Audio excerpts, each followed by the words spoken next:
Hello! Welcome to Night's Arcade. That took me a little bit longer than expected because Streamlabs was dicking me around, as it always does. It was working the other day on this display, and then today it went, I don't know what you're talking about. Well, there you go. Let's kill that for a moment. So, welcome! Oh, we got Scrolls, we got Gator, we got Mordred. I'm not flawless. Welcome. Welcome to the arcade. So, most people were bored to tears by the long-winded interviews the other day. And yesterday, although I didn't stream, I saw the same sort of thing yesterday, people complaining of. So, you know, I mean, if you want to watch those, sure, you know, there's other sites, but I will probably take those opportunities to sort of chat to you guys about things and get your thoughts on the stuff that we've seen. But I won't do that during gameplay, obviously, and during reveals. But if there are interviews, that's when I'll take the opportunity to do that. I'll be here for the Xbox and Bethesda showcase. I will, all being well, I'll hang on for the Square Enix showcase that follows. Then there'll be a short half-hour break. I'll take a break during the Warner Brothers showcase, and then we'll be back for PC Gaming and Future Game Show later on tonight. So I'm going to be on here for a long time today. Gegs is here. Even here, I'm eating, but I'm here but eating. We'll jump in when I finish my shepherd's pie. Be more British, Gegs. Come on. You can do it. So, yes, that took me a little bit longer to get on, but we're ready. We're ready for it. So, yeah, the gaming show, there you go. Gaming show today at 2:30 p.m. Pacific time. So between 2 and 2 p.m. Pacific time is when I'll be taking a short break. But, you know, you can stick around and chat with each other. I'll just do a BRB. And because I haven't had much time to prepare for this, I'll probably be doing some Photoshop things over on this screen, maybe, to try and get ready for that, in case people come in halfway through. And because I don't want to log off and start another stream, I'll just, you know, I'll leave it going and leave you guys in the chat, I think. Don't worry. As soon as they come on, we're gonna... Ubisoft Forward was hard to watch. So I understand. Hey, Weevil, how you doing, buddy? Welcome, welcome. Well, we're all set up today, but of course it's still daylight outside behind my blinds, which it is not normally when I stream, so it'll be quite a while before you can actually see what's there. There's a bunch of Fallout stuff. We've got Kingdom Come Deliverance. We've got Shipbreaker, of course, the ever-present Hard Space Shipbreaker. Outer Wilds. Just a collection of my favourites, you know.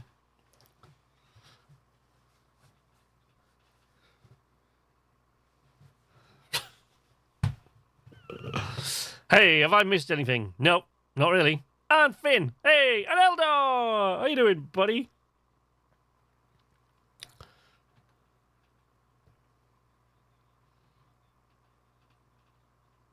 No, we don't need to see Halo, but I'm sure a bunch of you guys want to see it. I don't, but... People are listening to this as a podcast. Philip Elizabeth Spencer. 39 seconds. Philip Elizabeth Spencer, if you're watching this right now, just know, man, just bring the thunder, brother. That's all I want. Just bring the thunder, dude. Give me the chief. I don't think Phil's watching this right now. He's probably getting ready for that over there. Oh, my gosh. Yeah, that's his nickname, though. Yeah. I apologise for any sort of delays or anything like that. We got 20 seconds here till we go. Master Chief and Golden Boy have been waiting for. Here's the Xbox and Bethesda Game Showcase. Take it away, folks.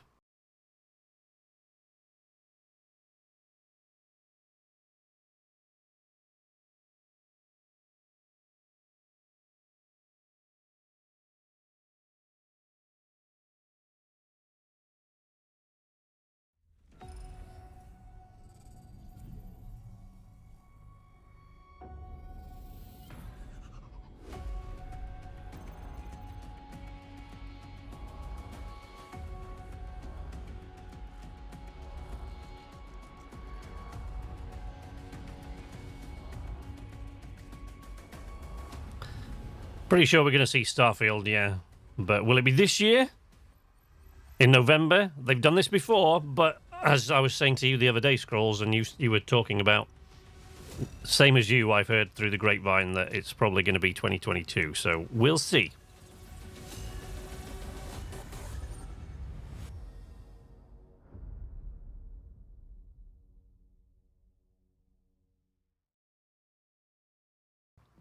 Hey, Maple. 20 years. That's how long Xbox has been with us. And like you, this is a moment I always look forward to. I love seeing the new games, crossing my fingers for my favorites to return, hoping for a few surprises. Most of all, though, I love seeing everyone around the world come together and celebrate what games mean to all of us. And I think, this past year, they've meant even more. Thank you for being with us today. Thank you for the support you give us and one another. Xbox is turning 20, and I wouldn't be here if it wasn't for the friendships we've had that whole time. At Bethesda, we believe video games do one thing better than anything else. They transport us. Through art and technology, there's real magic when you step into a new world and can make it your own. We've traveled the worlds of Elder Scrolls, of Fallout, and now, for the first time in over 25 years, we're creating a new universe with Starfield. Set hundreds of years in our future, it's an epic about hope, our shared humanity, and answering our greatest mystery. It's a game we've dreamt of playing, and it wasn't until now that we have the hardware, the technology, and the team who's hard at work at home to make that dream a reality. We're excited to finally share our first in-game teaser and something to look forward to.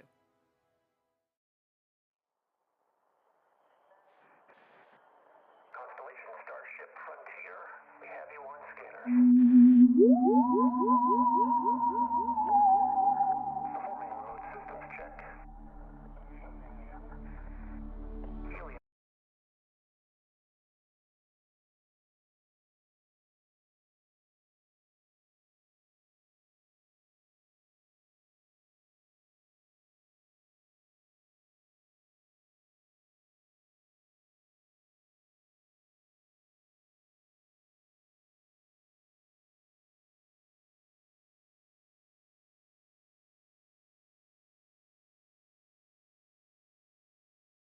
Not that the field of stars is so vast, but that we have measured it.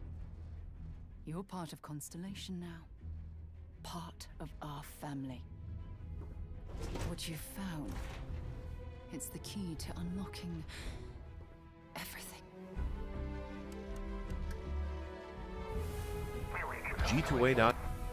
This is all we've been working towards. Jemison route looks good. We've come to the beginning of humanity's final journey. Prepare for departure. Graviton loop array spool check. Your space lane is clear. That's why we're here. Main engines go. Ignition. To discover what's out there. Good luck, Constellation. You are go for launch.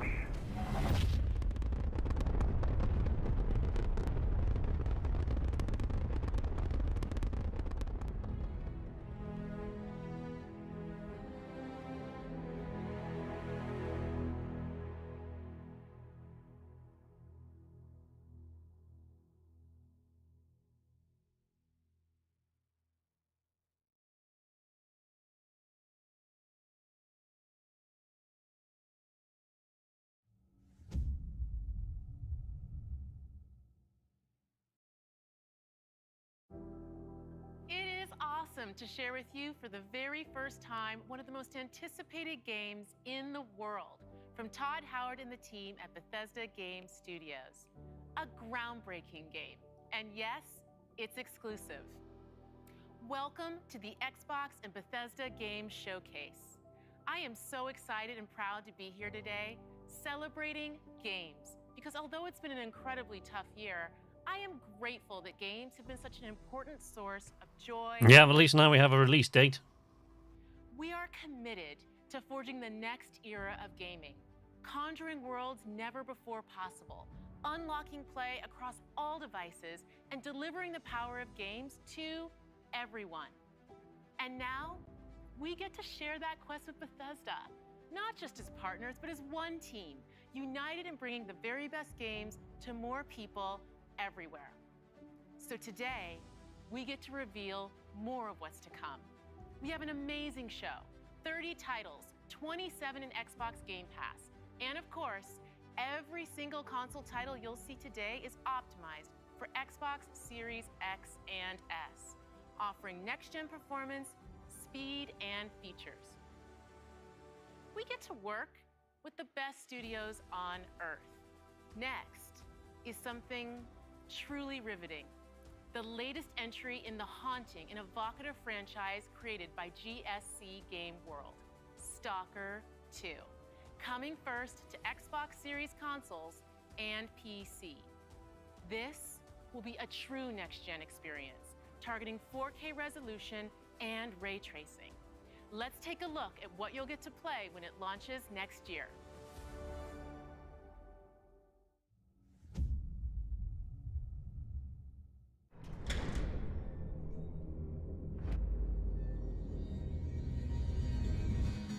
Ля как спали. Ну, чё там? Готово. Ну и пошли они нахрен. Спасибо тебе. Ты многим сталкерам жизнь спас. Ну, давай, малюй картину маслом.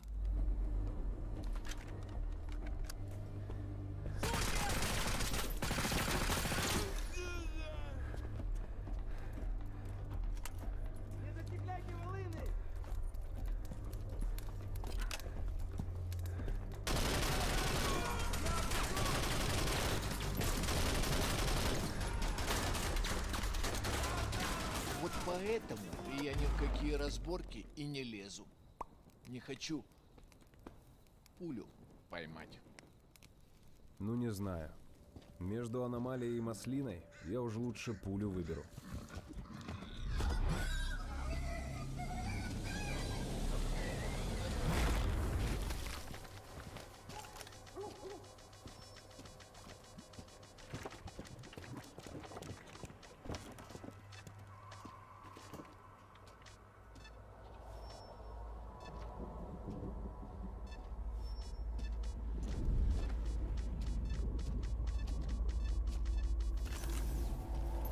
Вот ты говоришь, а я прям вижу красоту эту.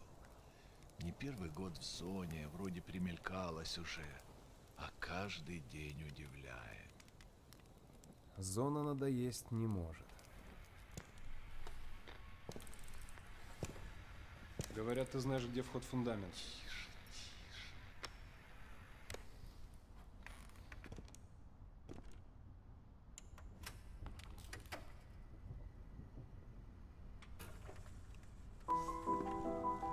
Узнаешь мотив?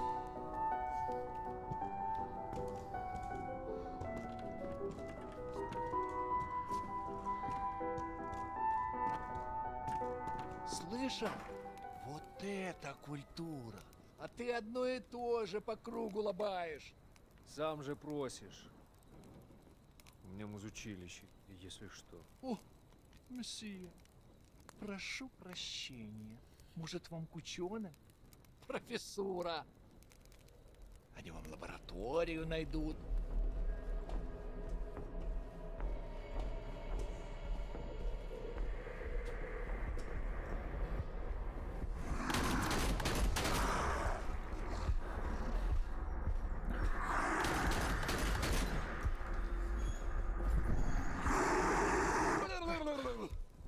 Да пошел ты. Зря ты так с друзьями. Ты же его на вылазки таскаешь. Чего-чего, а дружбы в зоне я точно не встречал. Это верно. Он мучился? Нет. Это хорошо. Он этого не заслужил. А пулю заслужил. Жаль, что ты так с ним поступил. Мне тоже. Считаешь, я не думал, как обойтись без его смерти? Она не могла быть свободна, пока он жил. Зато теперь посмотри на нее. Нет, Скиф, я не отдам ее никому.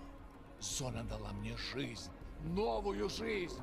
Жизнь, которую я готов вернуть, если потребуется. Я буду защищать ее. Всегда.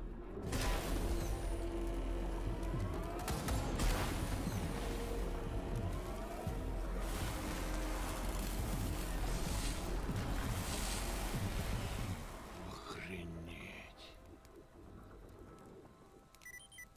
Похоже, пора.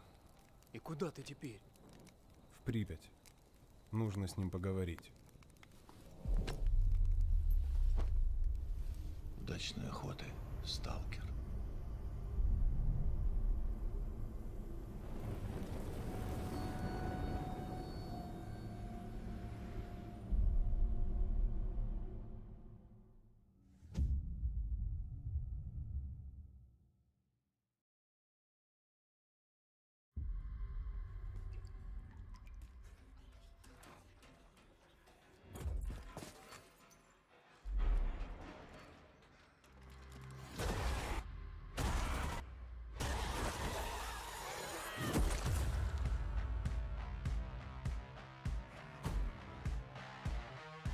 We're surviving here.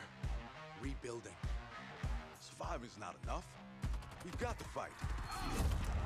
No, we don't need to do anything. All right, when was the last time you saw written in any numbers? Yeah, sorry, I didn't unmute my mic.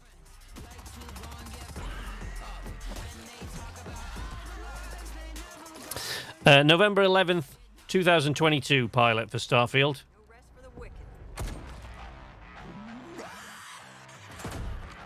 Let's go. Through here. Come on.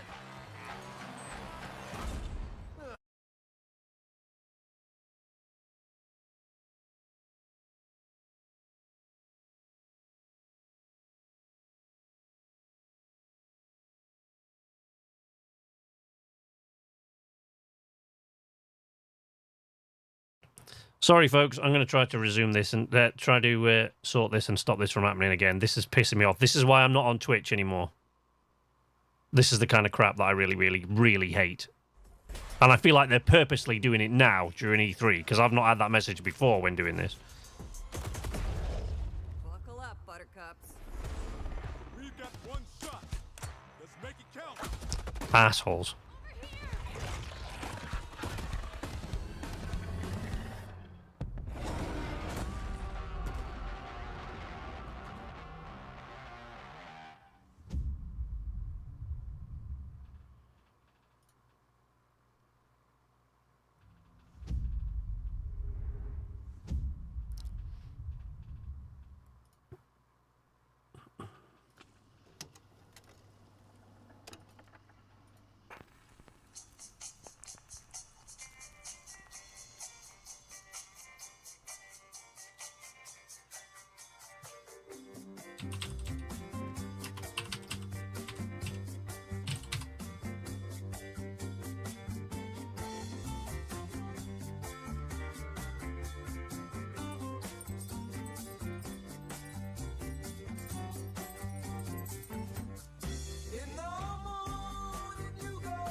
Oh, here we go. Scrolls.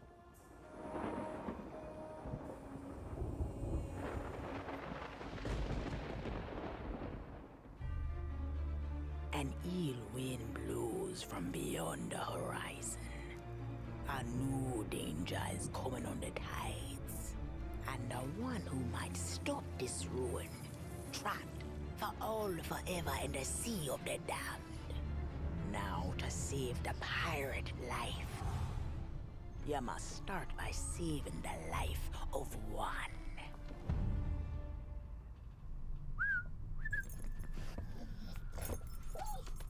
Oh, didn't realize we had company. Captain Jack Sparrow. But I suspect you already knew that.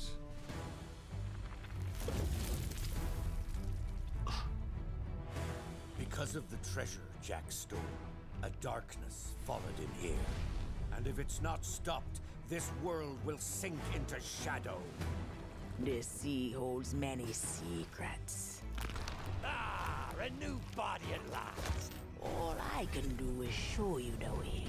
From what I hear of this so-called Sea of Thieves, it's nothing but cursed crews, bloodthirsty mermaids, a legion of dead, angry pirates. Ah, yes. And now, one Davy Jones. Sparrow! Well, I believe that now is the perfect time to use these cannons. A world without the eternal abyss. Is a world that refuses to face the truth. Nothing lasts forever. Destroy them!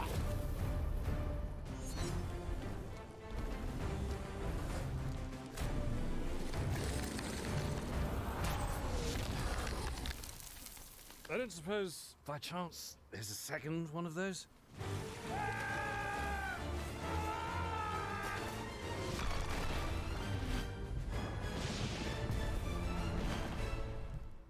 The Sea of Thieves, eh? Bring me that horizon.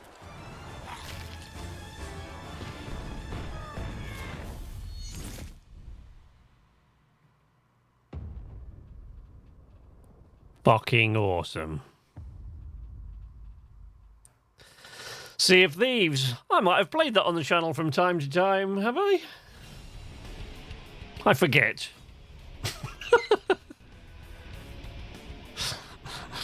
Welcome everybody who's new and who doesn't know me. If you don't know me, yes, I played Sea of Thieves on the channel a lot over the years, and Scrolls, of course, that's pretty much all he plays on his. Reputation is everything.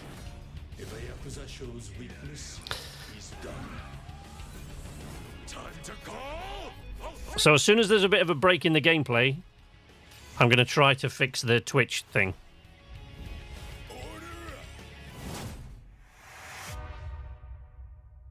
What the? Happy birthday!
So, how was your day?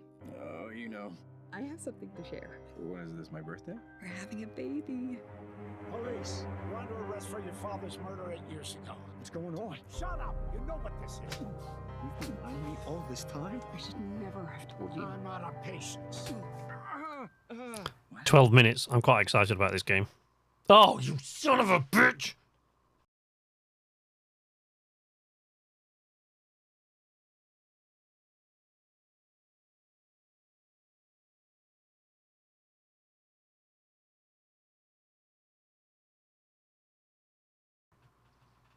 There we go. I should take care of that, I hope.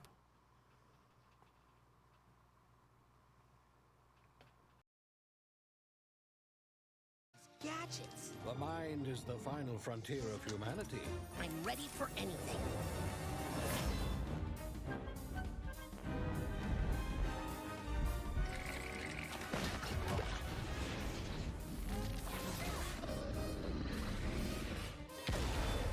Time for justice!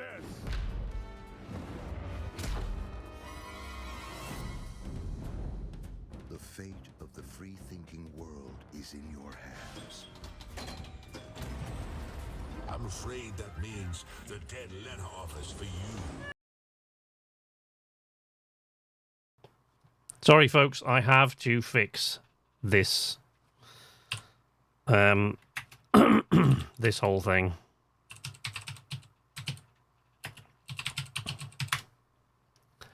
So let's sort it out once and for all.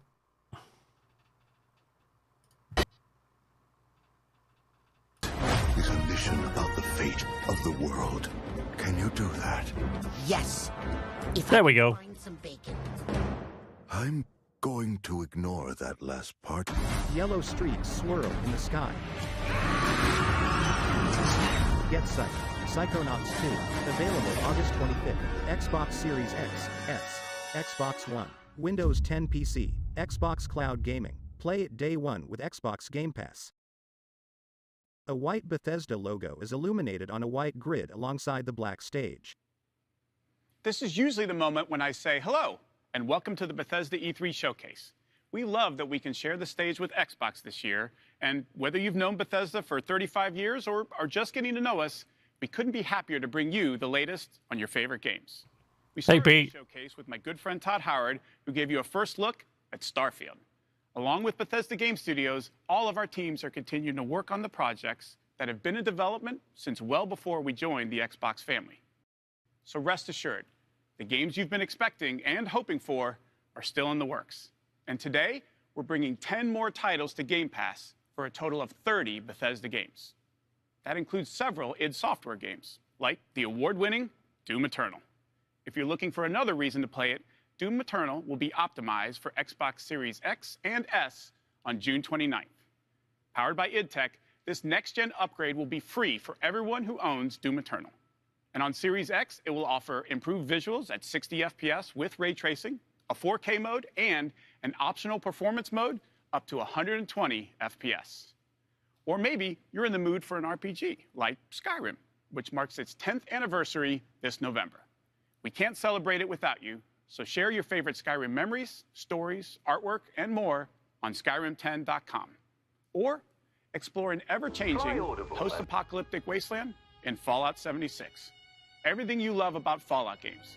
Custom camp building, rich storylines, warring factions, unique characters, places to discover, you'll find it all here. In fact, Fallout 76 is now one of the most popular games on Game Pass, thanks to an incredibly welcoming and collaborative community. Here's a look at what's coming next in Fallout 76. Pete Hines. Bethesda Softworks. Soldiers wearing camouflage run across a battlefield. Soldiers wearing metallic armor shoot lasers. Brotherhood of Steel are the guardians of human civilization. A soldier wearing camouflage fires a rifle. Fort Atlas is safe. It came at a great cost. The Brotherhood must stand united. The super mutant threat takes priority.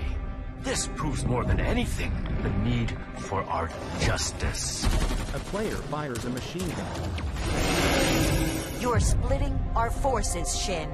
The most important thing is finding everyone that has gone missing and returning them home.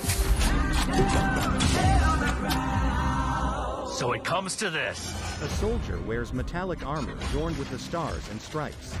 I thought you understood what that insignia meant. You are no paladin of the Brotherhood. Soldiers walk through a destroyed laboratory and shoot lasers. I set this plan in motion, and I am the only one who can stop it. Choose justice. The Brotherhood of Steel must protect the future of Appalachia and of the world. Your righteous crusade has gone too far. Or choose duty. While it may seem that we are fractured, I believe that we are now stronger than ever. Decide the fate of the Brotherhood. This is a choice that can never be undone. Fallout 76, Steel Rain, available July 7th, free for Fallout 76 players. What the hell was that? Expedition Squad Delta, report, over. Squad Delta, what's going on out there? A pilot holds a combat radio. Come on, this isn't funny. I know you can hear me. The pilot sits inside the cockpit of a crashed helicopter. The helicopter sits amidst the rubble of destroyed brick buildings. Rubble is piled up in front of a destroyed brick wall. A sign reads, "Welcome to the pit. State of Independence. Visit PA. Enjoy your stay." Fallout 76 Expeditions, The Pit, 2022. The Wasteland isn't the only open-world playground with an amazing community. The Elder Scrolls Online from ZeniMax Online Studio has now surpassed 18 million players and shows no signs of slowing down. Right now, our players are enjoying the new Blackwood chapter, part of the Gates of Oblivion year-long adventure. We've got a lot more to come in ESO, including the conclusion to this epic story later this fall with ESO Deadlands. And with the release of ESO Console Enhanced this Tuesday, the game will deliver a true native experience optimized for the Series X and S. Catapults fling fireballs out of a village. A huge dragon breathes fire. An ever-expanding virtual world. Thousands of stories. Millions of players. A group of knights attack a monster under an archway on a stone bridge. A group of knights ride horses and other creatures past a monster skeleton. Round lights circle around a portal. A dragon flies into the portal. A huge monster has sharp teeth, dead eyes, and horns protruding from the side of its face. Countless adventures played any way you like. The massive award-winning RPG optimized for Xbox Series X, S. Warriors, archers, knights, and reptile-like creatures mingle inside an inn. A piece of parchment hangs on a wall.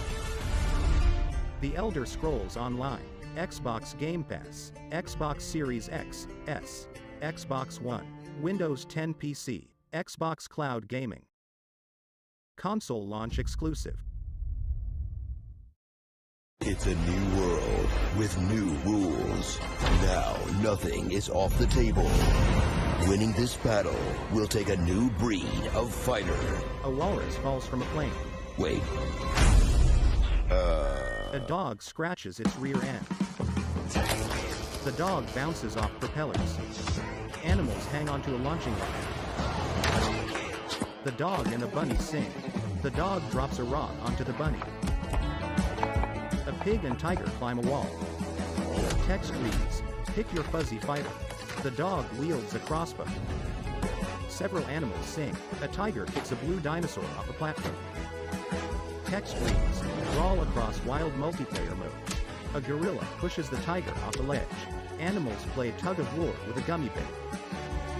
The dog pushes the dinosaur down a trap door.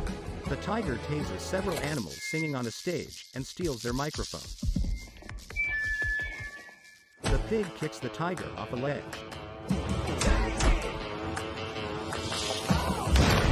Animals run past a tentacle. The octopus tentacle swats an otter. The dog hits the dinosaur with a frying pan. Text reads, "Party like an animal." All of the animals sing and dance together on the stage. The animals fall from a plane. Party animals. coming 2022. Play it day one with Xbox Game Pass. A man slashes a sword at a gray snake-like monster.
This holiday marks the 20th anniversary of Xbox and the 20th anniversary of Halo. To our millions of passionate fans, thank you. We wouldn't be here without all of you. Our goal has always been to bring players together, and for the first time, we're thrilled to offer our entire multiplayer experience to all players across Xbox and PC with no barriers. Halo Infinite Multiplayer will be free to play and invite more of you than ever before to become a Spartan hero. I'm excited to be here with Joseph Staten, the creative director of Halo Infinite. From helping craft the original Halo Combat Evolved to leading the fan favorite Halo 3 ODST, Joseph is a Halo visionary. It is so great to have him back with Halo. Thank you, Bonnie. And hey, everybody. For us, and I hope many of you, Halo has always been about heroism and wonder, about fighting to keep humanity safe against impossible odds in a beautiful and mysterious sci-fi world. This is just one part of the Zeta Halo ring, the largest, most wide-open environment we've ever built, and we can't wait for you to explore it.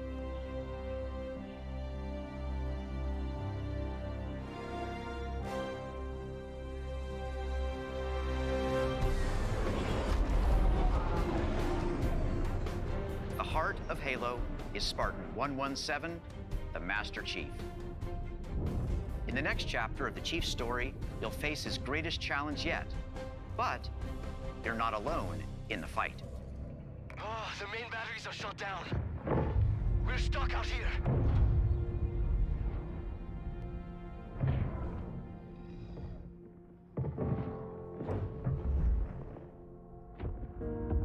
You have one bullet against an entire army. What can you do on your own? I told you. It's enough. So I see.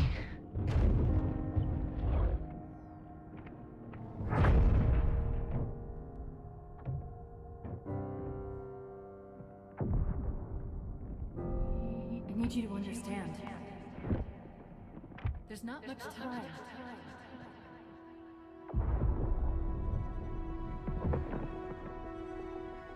If you knew how you were going to die, how would you live your life differently? How would you live your life differently?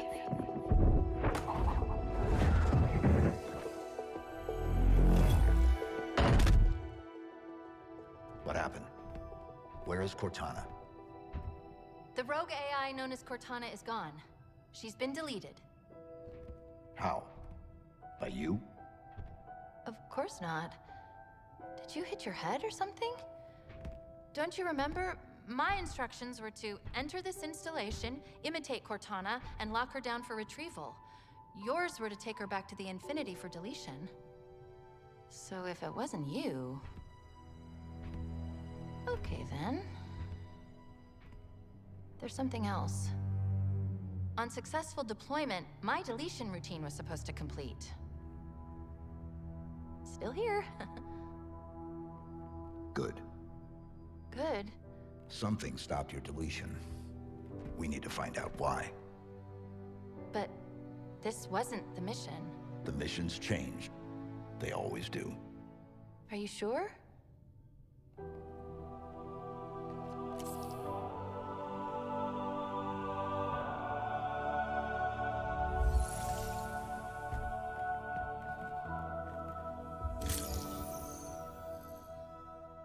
Of course, you can't have a Halo game without multiplayer. And on Xbox Series X, you'll be able to enjoy Infinite's multiplayer action at up to 120 frames per second. Finally, I'm very happy to announce that Halo Infinite's first free-to-play multiplayer season and Infinite's story-driven campaign will launch together this holiday. A new day is upon us. A new generation built to fight. Together, we are unstoppable! Are you ready?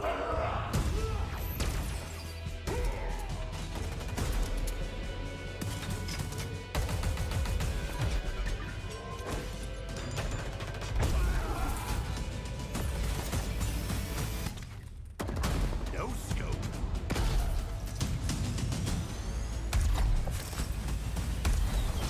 Big shot. Killing spree.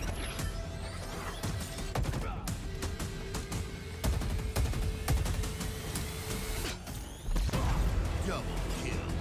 Hello, let's do some damage. Skewer acquired.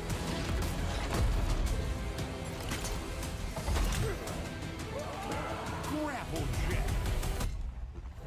Claim the enemy flag. Return it to base.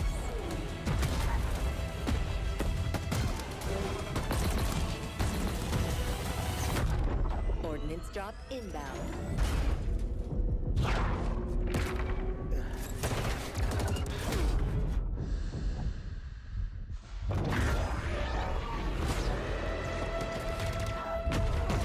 The flag is ours. Please call at your earliest convenience.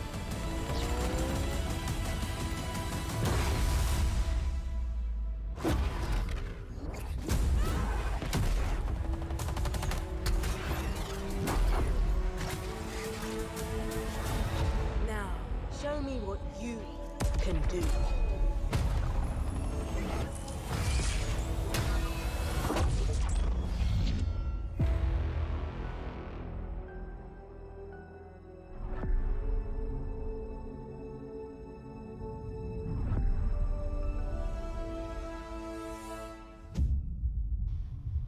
Taking a leaf out of Fortnite's book there, I see. Oh, hello, we got more. Evil has survived. A dark figure wanders in the east. He must be stopped. At all costs.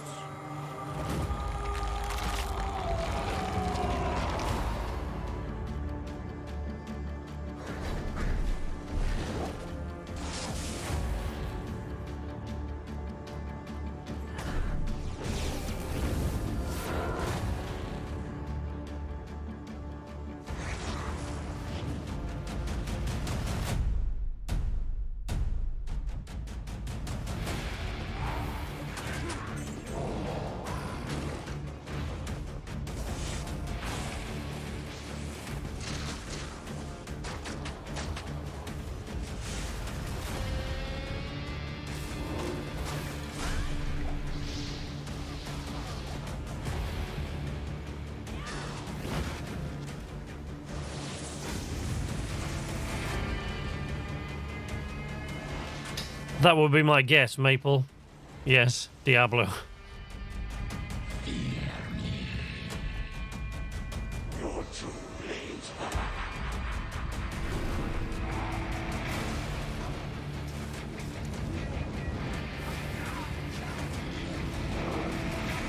This may be our darkest hour, but it will be your greatest moment.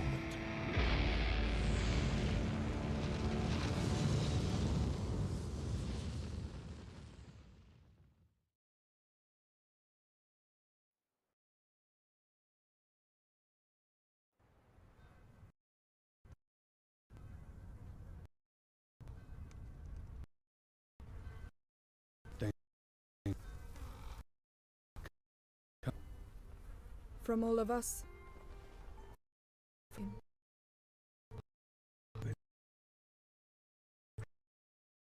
But he's my brother, and I...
It rings every hour, señor presidente. Hola, fascista. I recognize that voice. Let me ask you a question. When I am dead and Yara is burning, what exactly is your plan? Hold hands, sing songs around the fire? Sure, I know just the song.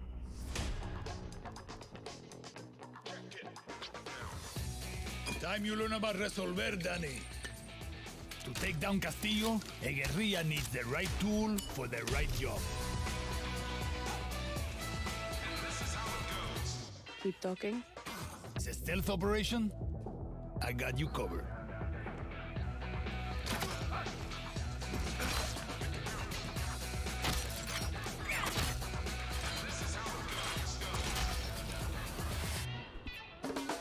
Taking out a high-value target? I have just what you need.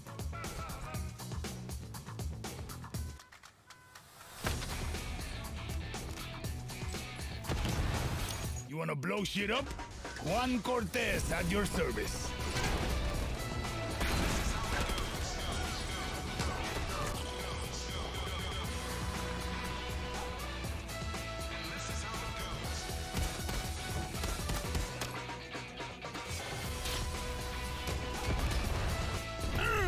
Everyone in Yara saw that shit. What? Wait a second. Who brought the rooster? Hey, whatever you need to get the job done, Danny.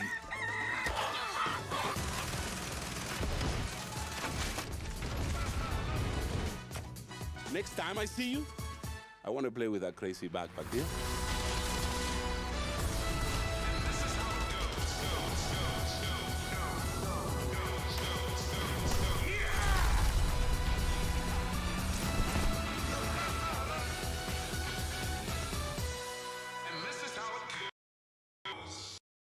Resolver, Juan. So do I.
Boom, punch.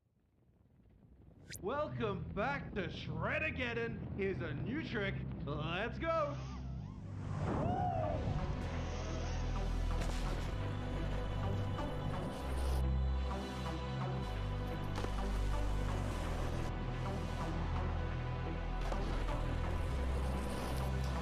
Is there anybody in my chat that's likely to play this? By the way, I'm just curious.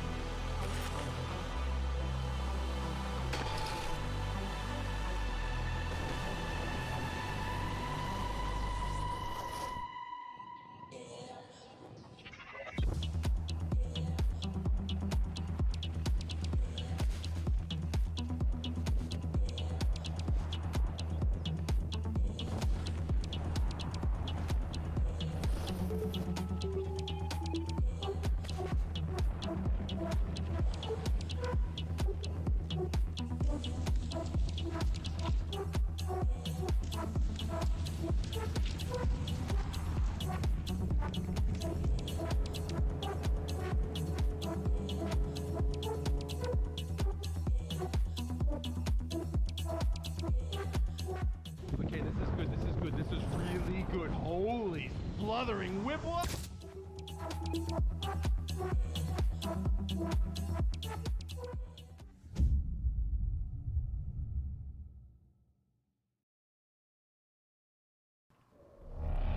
These are all on Game Pass day one, pilot.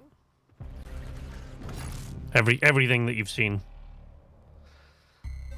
When the various technical issues that I've had tonight have actually let you see them.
the first year of Grounded. Grounded. Here we go, guys. Millions of players kept busy with crafting, fighting, Pilot, get ready, buddy. the pond, ziplining, flying things. Now, to celebrate, we present the Shroom and Doom update. It gives the people what they've been asking for. Like sitting. No, seriously, a lot of people want to sit. Pets for when you get sick of your human companions. And of course, mushrooms. But not those kinds. We've also got something that literally no one was asking for. The Brood Mother. She's so terrifying. You should probably turn on arachnophobia mode. Oh, even her No, don't do that. That's more terrifying.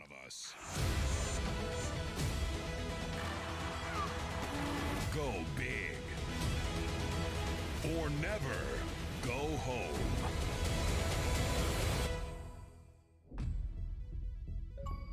Oh, and it looks like we added achievements too. Nice. I love the Grounded trailers. They're always awesome. Are you ready for the Brood Mother, Pilot? Oh.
You have shown an aptitude for applying lethal solutions to conflicted situations.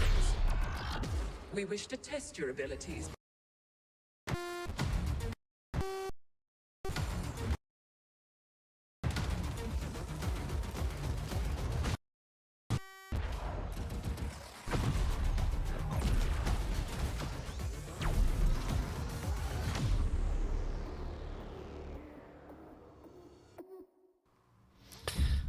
I was actually offered a key for the Ascent, but I have no, because I think Curve are involved in it, but I have no interest in isometric RPGs, I'm afraid.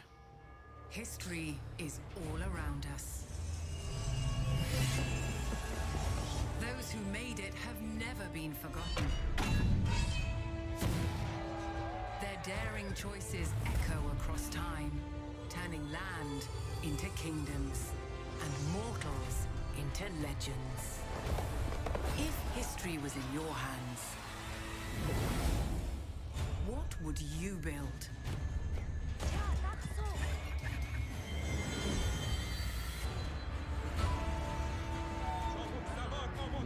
How would you fight? Where would you go?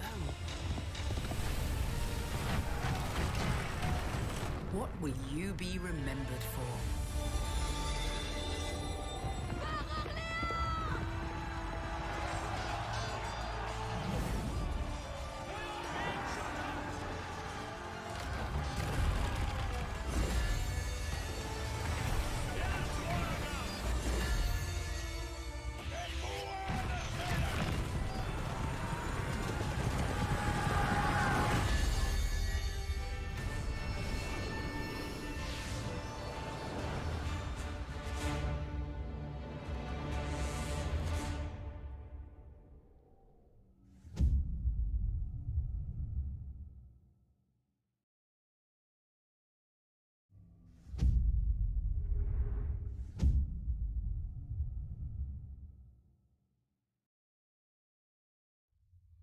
We begin by hearing an old, wise-sounding voice.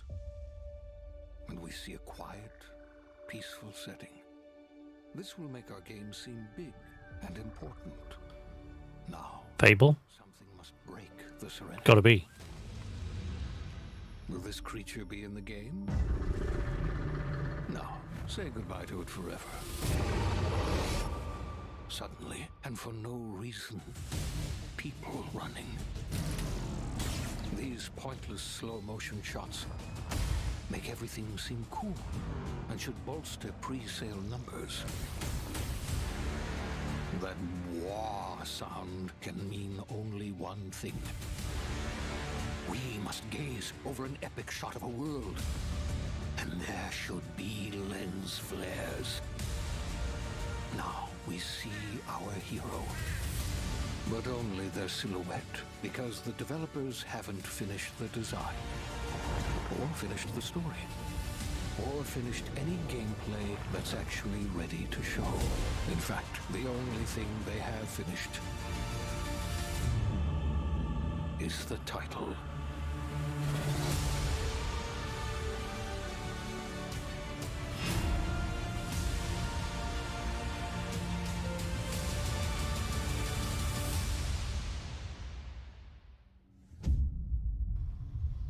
Excellent.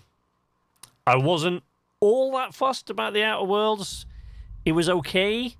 I did a whole series of videos on it on the channel.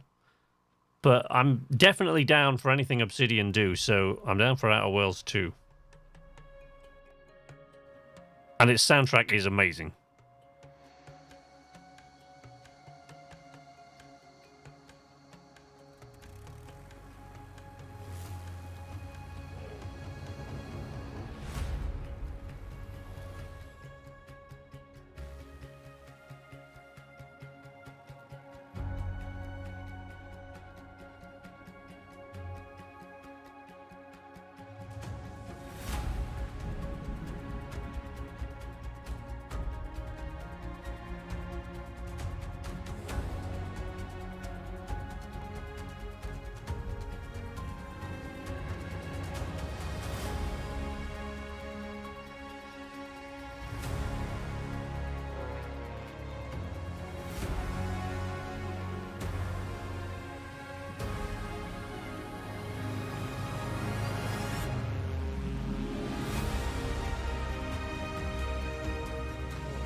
I just wanted you to know, Pilot, that I hate you in these moments.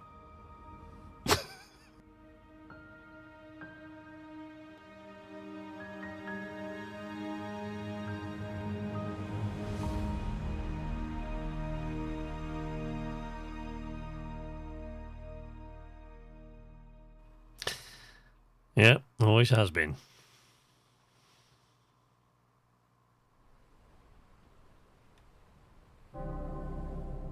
Nope, Top Gun music. Wait, what are we doing?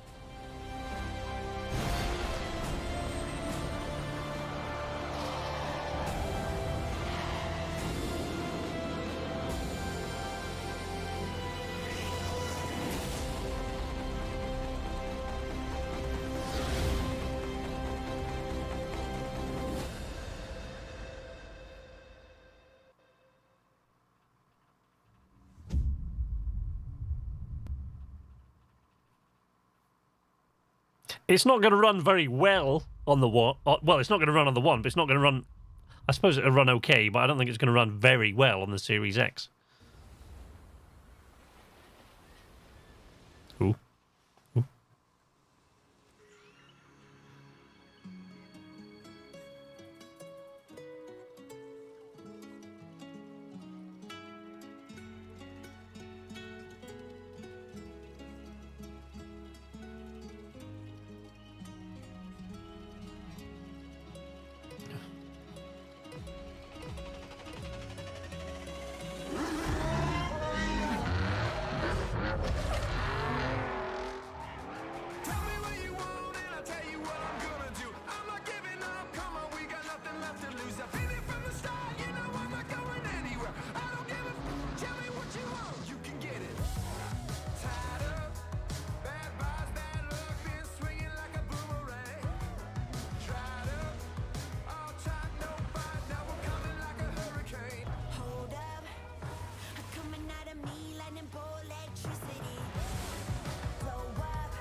Everybody talk right now. Tell me what you want right now. You could get it. Yeah. Well, you can get it. Yeah. Yeah, you can get it. Tell me where you want and I'll tell you what I'm gonna do. I'm not giving up. Come on, we got nothing left to lose. I'm feeling from the start. You know I'm not going anywhere. I don't give a... Tell me what you want. You can get it. Yeah. Well, you can get it. Yeah. Yeah, you can get it. You can get it.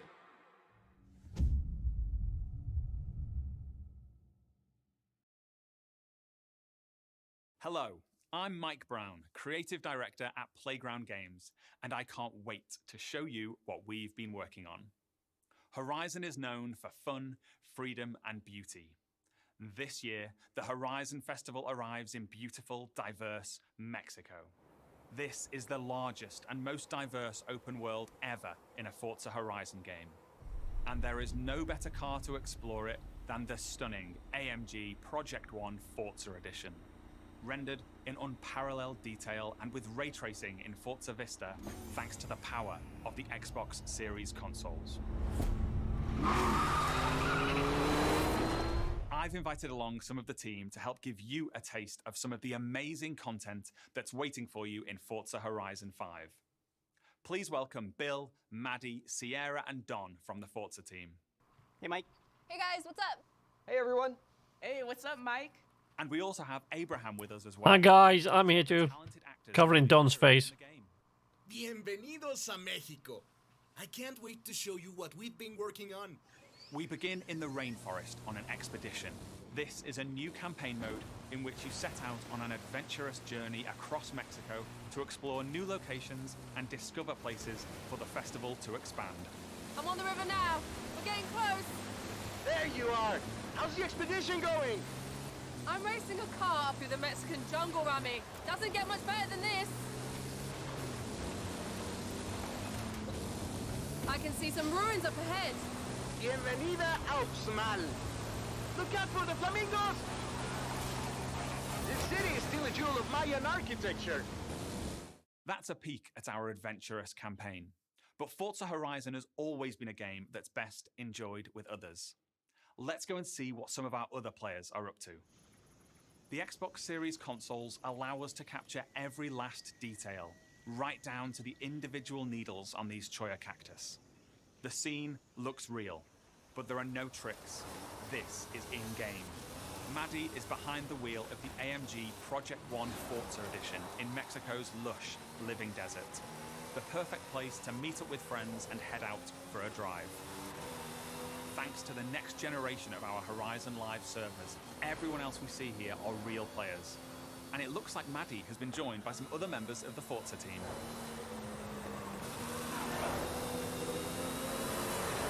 Let's leave Maddie for a moment and head out to the coast and meet Don. Don is already on the move, exploring this idyllic seaside town.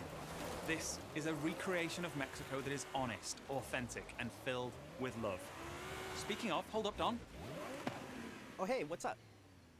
This is a mural by Mexican artist Farid Rueda. Just one of the many beautiful, faithful pieces of Mexico you'll find all over Forza Horizon 5.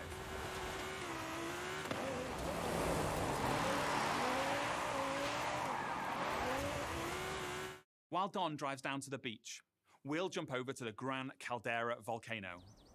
Check out this geology detail, implemented with precision accuracy using photogrammetry data captured on location atop an active Mexican volcano. The entire world has been recreated at this level of detail.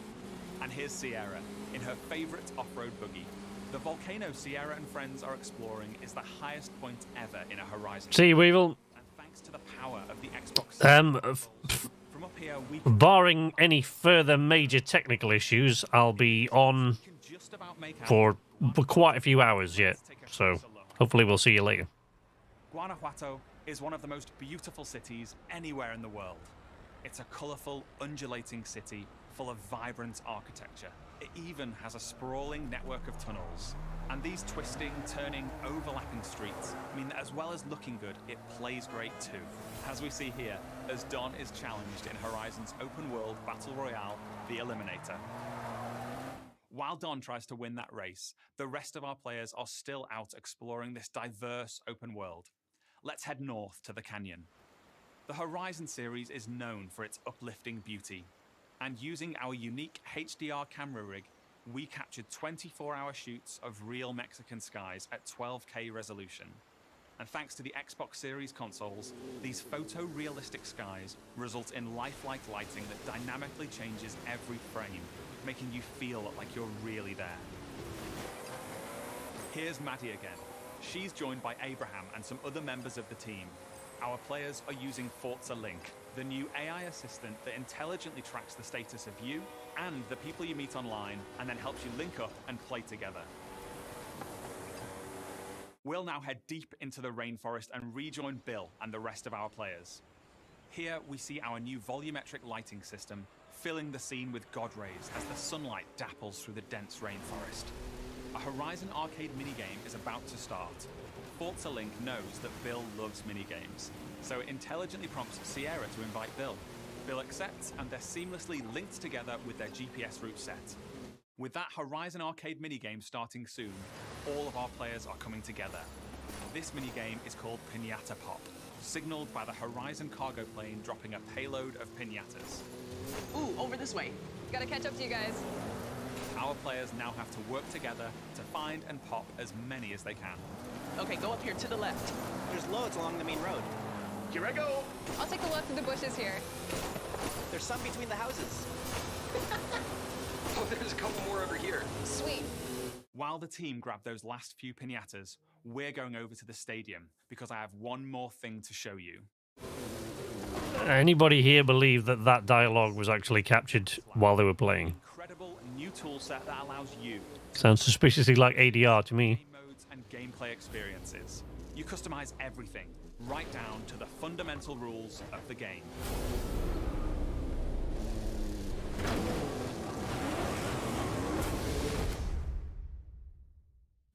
Forza Horizon 5 is the largest, most fun, and most beautiful open world we've ever built. And it will truly be an astounding showcase for the Xbox Series consoles when it comes to Xbox Game Pass this November 9th. Thank you so much. I'll see you all in Mexico later this year.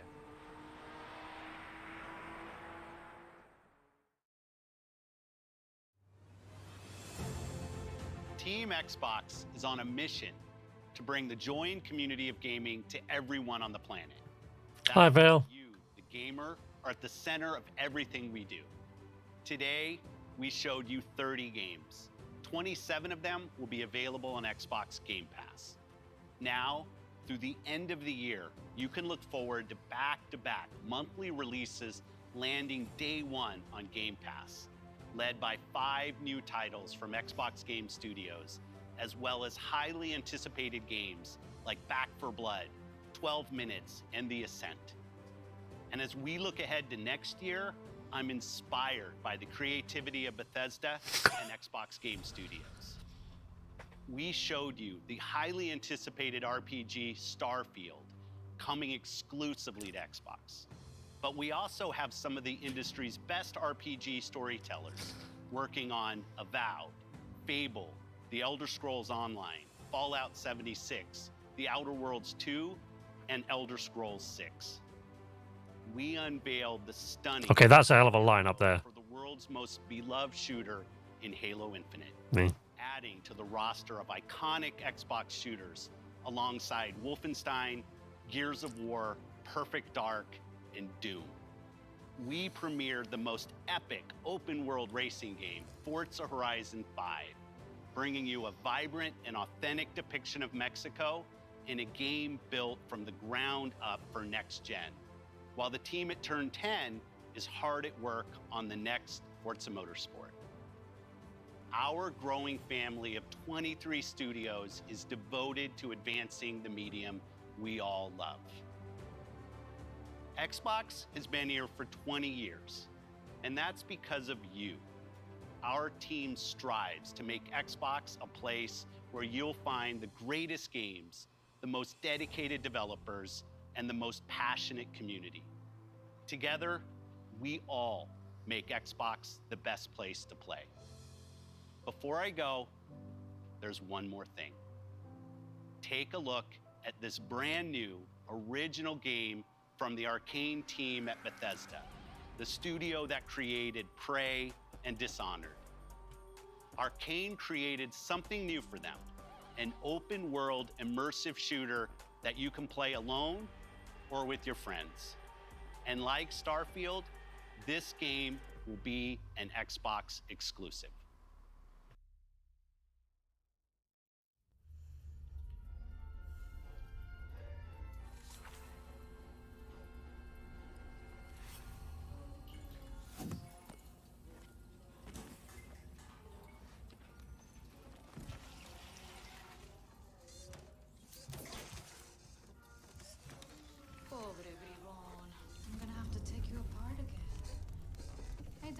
Anything interesting? Aliens exist too.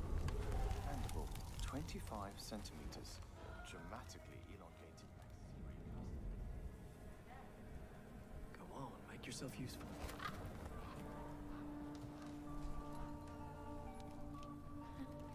So, that was fun, right?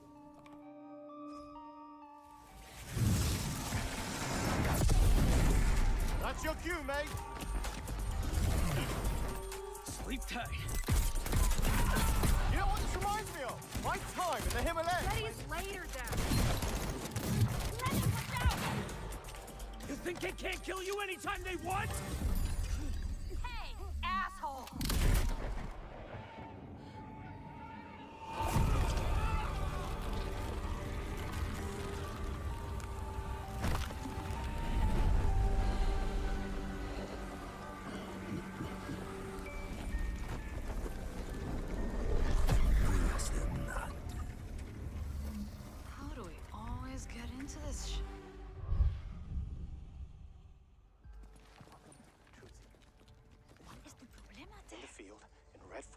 Massachusetts. Behind me, we are witnessing clear signs of cult activity as the locals engage. Hey!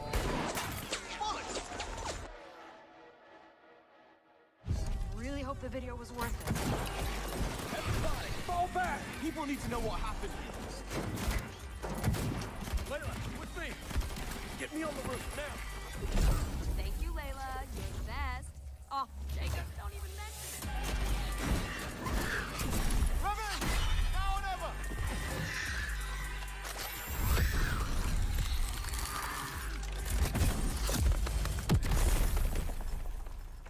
Where's the other one?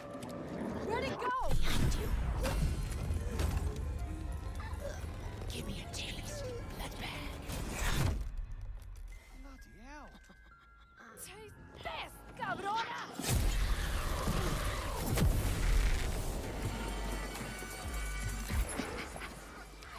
Let's have the English guy use all the most English swear words we can think of. Oh,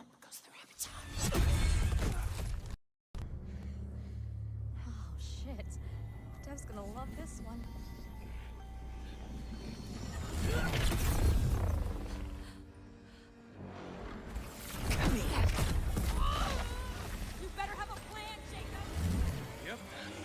Don't miss.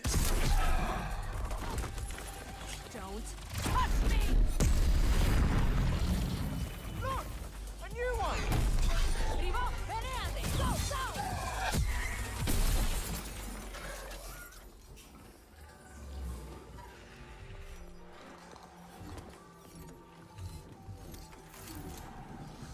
Kill me, end me. You can't break the blood trance. It's only just begun.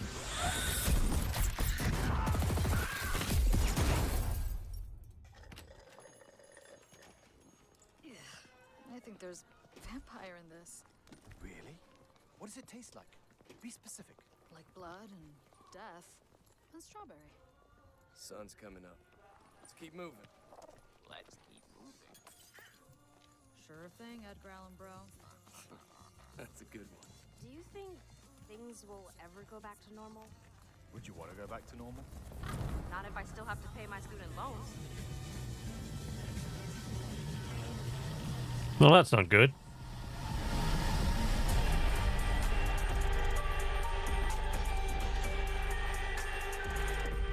Okay, cool. That's looks like it might be worth a look.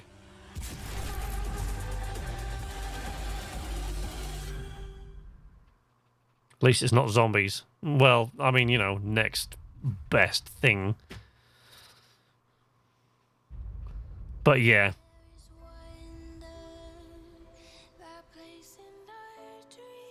Some gameplay footage shown is cinematic. Apparently. Some.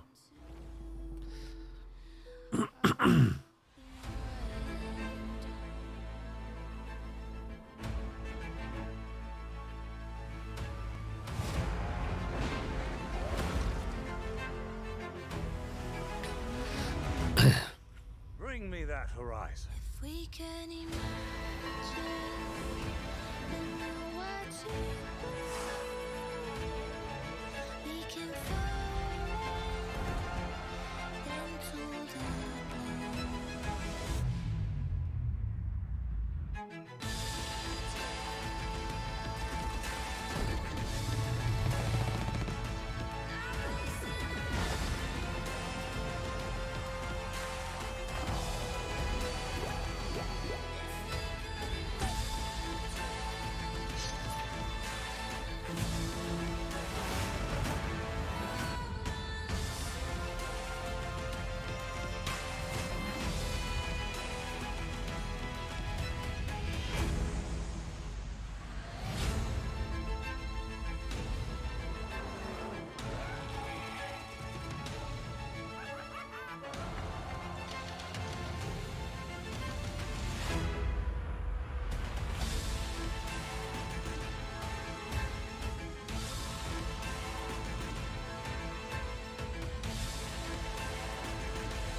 Nice. Hard to be excited about another genetic class-based 4-player shooter. Yeah, no, but, you know, if it comes to Game Pass, which I'm assuming it's gonna, then I'll definitely give it a go, yeah, for sure. God, I love Game Pass, and I'm not even embarrassed. No, so you should not be, Bongo. Welcome to the stream, by the way, everybody I haven't welcomed in so far, because I was off for a... And I cannot apologise enough. I really, really am sorry. I'm so bummed out about the technical issues we had later. By the way, I switched it back to Twitch. But this is on Twitch, right? So the only thing I've changed is that we're now watching it on Twitch instead of on Twitch through the E3 portal. It was the E3 portal on Twitch that was causing that ad blocker thing. Because I haven't altered anything. I haven't turned anything off. I've just... So that was still going to get that. But I've just moved it across. So that I actually went to Twitch to pick up E3's stream instead of doing it through the E3 2021 portal. So for some reason that was causing the issue. Then I switched to YouTube so that I could avoid the issue. But for some reason, audio description was on, which is what you heard earlier on, and I could not figure out how to turn it off. 14 years on YouTube, everybody. Yeah. I couldn't figure out how to turn that off. So, yes, but Twitch is shit. That's why I'm not on Twitch anymore, or one of the reasons I'm not. Okay, down on one knee, sir. Okay, yes. Down on one. We don't need that. I'm a mod on Twitch, and even I hate Twitch. It's just shit, isn't it? Yeah, the Plague Tale trailer with the jitteriness, I don't think that wasn't me. That was pretty sure that was the trailer. It came for that trailer and then disappeared. So it started with that trailer and ended with that trailer. So you want to see Pilot in Flight Sim? But there you go. I don't want to hear that. But you know, Grounded. Like I'm super excited for Grounded. I am super excited for Sea of Thieves. The Square Enix has not happened yet. Square Enix will be next up. So stick around. We'll be doing Square Enix. I think we've ironed out all the the only one that's left is for some reason on my PC setup over here on Streamlabs. My screen has dropped. You see that little black bar you might be getting at the top. But with everything else that was going on at the time, I didn't dare move it, but we'll try. There, I think that's done it. So that should have got rid of that little tiny paper-thin black bar at the top of your screen. But yeah, we'll be watching Square Enix. Vote using the hashtag in chat. What was your favourite announcement from Xbox? Starfield, obviously. I am actually, despite the fact that I was kind of meh about the Outer Worlds 2, about the Outer Worlds, I am kind of excited about Outer Worlds 2, just because I think they can only improve it, and of course it's Obsidian, so you know I'll give a look at anything they put out. Redfall actually looks kind of interesting for, as Pilot says, another generic class-based shooter. I'm kind of tired of them, but looks like it might be worth a look. I'll definitely give it a look if it comes to Game Pass, which obviously it's gonna. Stalker 2 doesn't really interest me. Halo, as I'm sure most of you know, doesn't. Sea of Thieves, for those of you here who aren't, who haven't been with my channel for very long, it's like Sea of Thieves is a game I used to play all the time on the channel.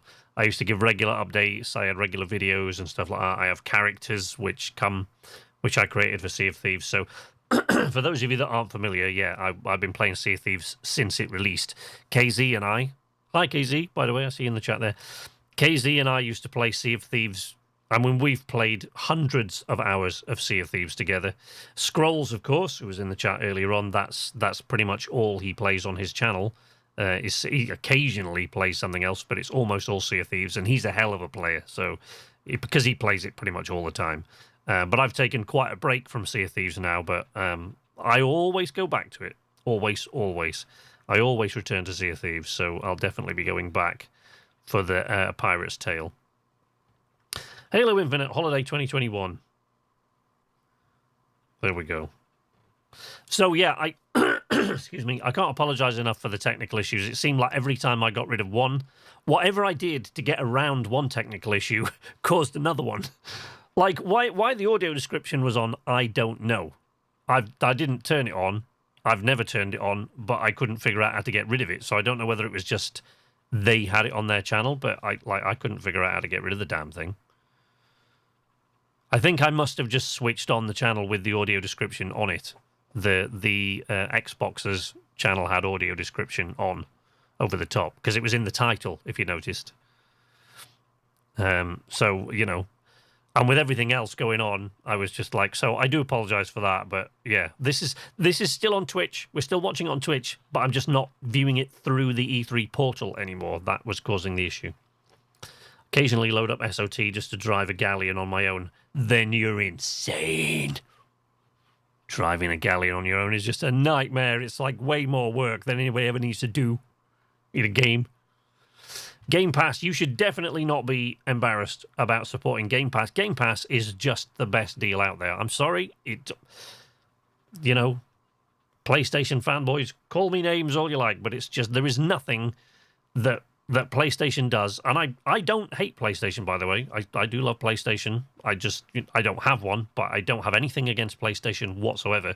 But there is nothing they have that comes even close to comparing with the deal you get from Game Pass Ultimate nowadays. It's insane. And almost all the games you saw there, I think might be all of them, but almost all of them come to Game Pass on the day of release. But they'll certainly all be on Game Pass at some point, I would imagine. So, yeah. So, we're definitely going to have, we're going to stick around for we're going to watch Square Enix. Hopefully all the technical issues are out of the way. And then after Square Enix's, I'm going to have a little bit of a break, like half an hour. I'm going to leave this all up here, but I'm going to have a little bit of a break, maybe half an hour. I'll let the thing run, and I'll let you guys chat through the Warner Brothers Expo, which is like half an hour. And then I'll be back for the PC gaming and future games. So, stick around and we'll see what we see. Let's have a look what you guys have got to say. I have PS5, but I think I'll try to get an Xbox. I think Game Pass will be worth it for me, but I don't know if my PC can handle everything.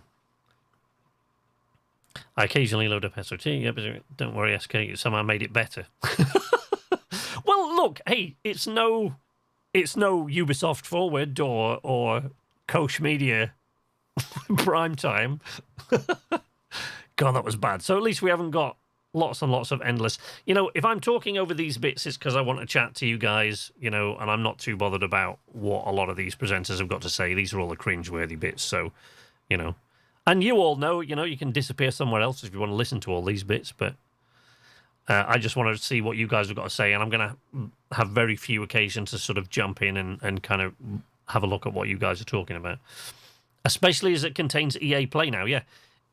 EA Play, Bethesda, and any studio that Microsoft is involved in whatsoever, all on Game Pass. There's no other deal that comes close to it at the moment. Welcome back, GW. Game Pass does have EA Play, yes. It does now, Maple, yeah.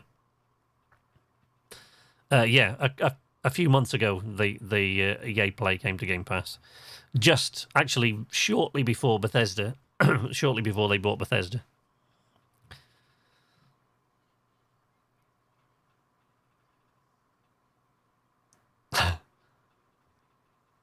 So yes, I heartily recommend Game Pass. I think my children are waiting outside the door to come in and say goodnight. We see. If they are, I'll switch back on the audio from the thing there. I'll get Game Pass then. It's just, it's definitely worth it. I just don't think there's any deal that comes close.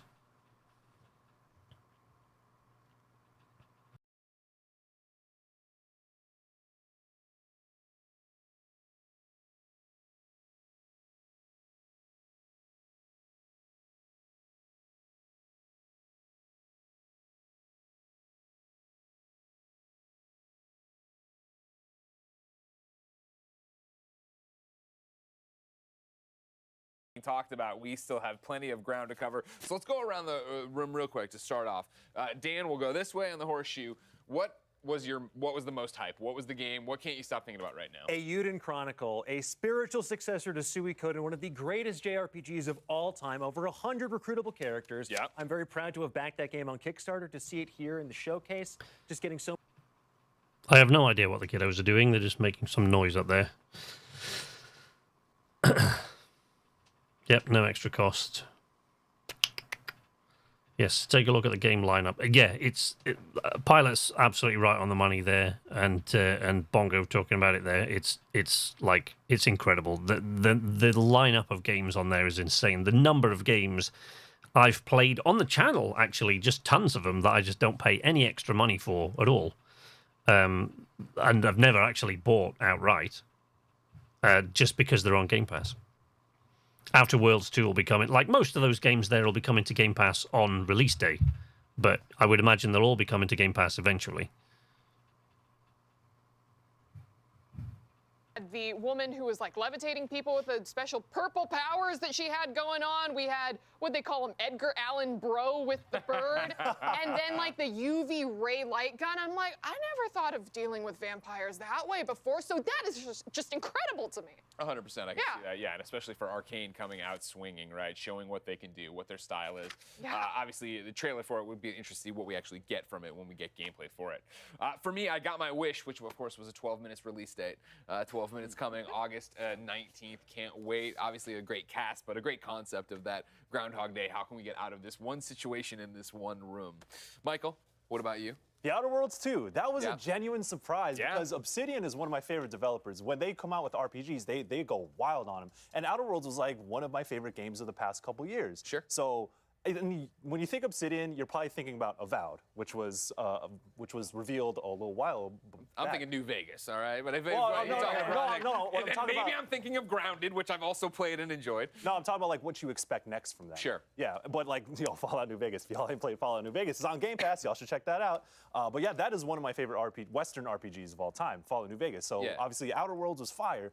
Outer Worlds 2, that was like completely unexpected. So I think that element of surprise is sometimes what we miss during gaming conventions. Sure. And that's what they brought with Outer Worlds 2. Well, especially with what we're talking about. Yes, here. Right? That element of surprise. So many leaks. Like, yeah, E3 is about those surprises, about this kind of thing. So the fact that they were able to do it and just put it up there, right? Just show you the trailer and be and There's no gameplay. There's no gameplay. It's all good. And real quick, while we're on this trailer, was everybody else's vibe? Were you ready for it to turn into Fable at any second? I know it's not traditional. Yeah, I know, right? From the gameplay, but the inherent humor they were doing. Yes. Exactly. It was the narrator and starting off, because I know the Fable trailer that we kind of got last year was like a little fairy going through the forest. And I'm like, that's What did I say when the Outer Worlds 2 trailer came on? I said, "Is this Fable?" Exactly the same thing. I thought this is going to become Fable. Any second they're going to reveal it's Fable, but no. Mention of Perfect Dark. I mentioned, yeah. What about it stands out though? What about Perfect Dark? No, about Xbox E3. I'd probably. Can you guess what I would pick? I'm sure it was replaced. Oh yeah. For a Damie game, amazing pixel art, and I love a good 2D cinematic platformer or brawler, whatever it ends up being. But that game definitely caught my eye. Yeah. Yeah, we'll always talk you into spending more money. No, look, Game Pass is mental. It's just ridiculous. Pilot's right and KZ, what they're saying there. Like, there are so many games I just would never have played. If it hadn't been for Game Pass, I probably never would have bothered. And just so many that, like, I play now regularly that I probably wouldn't have looked at if they weren't on Game Pass. Javelins coming down from Alien. That dog ain't making it in at least one playthrough. I'm sure there's a happy ending, I'm sure. The whole family makes it through, but I don't think you have to worry about that overall. So now the question, I think, becomes, is this the best E3 press conference we've seen so far? Like, hell yeah. Okay. Hell yeah. It was an easy question. Yes.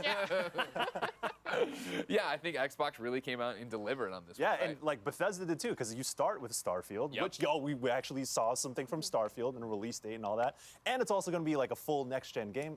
There's so much to talk about. But then they also bookend it with Redfall, so it's like Bethesda are There you go again, Pilot.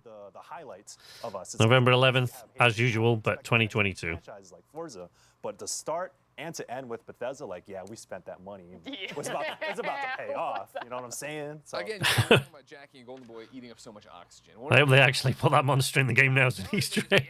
Let's talk about all the big games. But there are so many things we haven't even touched on. Yeah, I love the Fable series. I love them. I hate Peter Molyneux still to this day for being the Todd Howard of his time. Friends on me that I need to play Sea of It's fantastic. Yeah, it was like a real lifeline for me during the pandemic because I was able to connect with my friends in a way that we couldn't do in person because we couldn't hang out, so we could take to the high seas and just wreak endless havoc. It's like a very excited about that. For chaos. Anything you want to do, you can make it happen there. And to see a massive like KZ and I have played so much Sea of Thieves.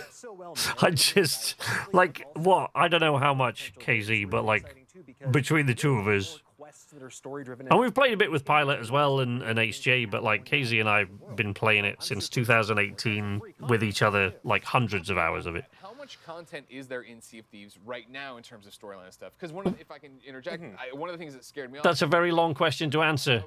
How much content is there in Sea of Thieves with regards to content storyline? And I had put in a lot of time, or not a lot of time, but like a few nights into Grind when that launched, and it was the same thing of like, cool, now every week we're going to give you a little bit of a reason. I'm like, oh, okay, like there's not enough here. Is Sea of Thieves right now already before this stuff content complete in a way that's like... I would say yes. I think that there is enough content to satisfy you at this point. It really depends on what you want to do. If you're the kind of person that likes to really grind out reputation and unlock achievements and things like that, you can do that. You can grind it out. A lot, yes. I've Sea of Thieves, definitely, buddy. Like, get that in there, but I'm excited to see. well, I mean, I'd started a little bit before KZ, but we went pretty much from very, very early levels all the way to Pirate Legend, playing it together almost that whole time. Oh, yeah. Oh, yeah. Yeah, right, yeah. Avi, what else do you want to talk about? What jumps out here for you? So, I mean, I started screaming about it, and everyone looked at me like I was crazy, but Slime Rancher too? Yeah. Slime Rancher too? Like, I know that not too many people... I'm trying to think, actually, GW, if I've got a Tall Tale left to complete now. There might be one now that I haven't done. ...that are shaped like animals, and then you breed them, and you just kind of get to keep collecting them. Whoa. Well, you can make bigger slimes, different slimes, you can combine the slimes, you can feed the slimes. It's a cute game, just appreciate the cuteness. Oh, yeah. You sit down and you relax. It looks adorable. Right? Yeah. Is it like, I think one of the things I saw in the Kind of Funny Games chat over and over again was Viva Pinata. Does this give you that same kind of vibe of like, it's chill, we're doing something, obviously you're breeding things? Albion, it's a fantastic, just superbly imagined world. I love it. I can't wait to go back to Fable. It does have like a very similar feel. Like you could see you're picking up all the slimes right here. There's a bunny slime, there's a bat slime, and you basically kind of create these own little pens and environments for them, and then you feed them and stuff. So it is a very chill game. Still have a few. Oh, Tall Tales. I think there might be one now that I haven't done. I think. It's just chill. And then those are unless they've put another one in the last they deserve 2 months, in which case there'll be another one. I hate to see it. You know, again, as Yeah. driving for release dates and things that I've wanted for a long time from Xbox, finally getting Flight Sim on Xbox Series X, right? Pretty cool Top Gun crossover too. Ladies and gentlemen. The last one you completed was the Pirate Briggsy. Top Gun references, let me tell you. Well, if you did them in order, you've got a lot of Tall Tales left to do now, buddy. A lot. There's like, there's well over I think is there a dozen at least now, Tall Tales?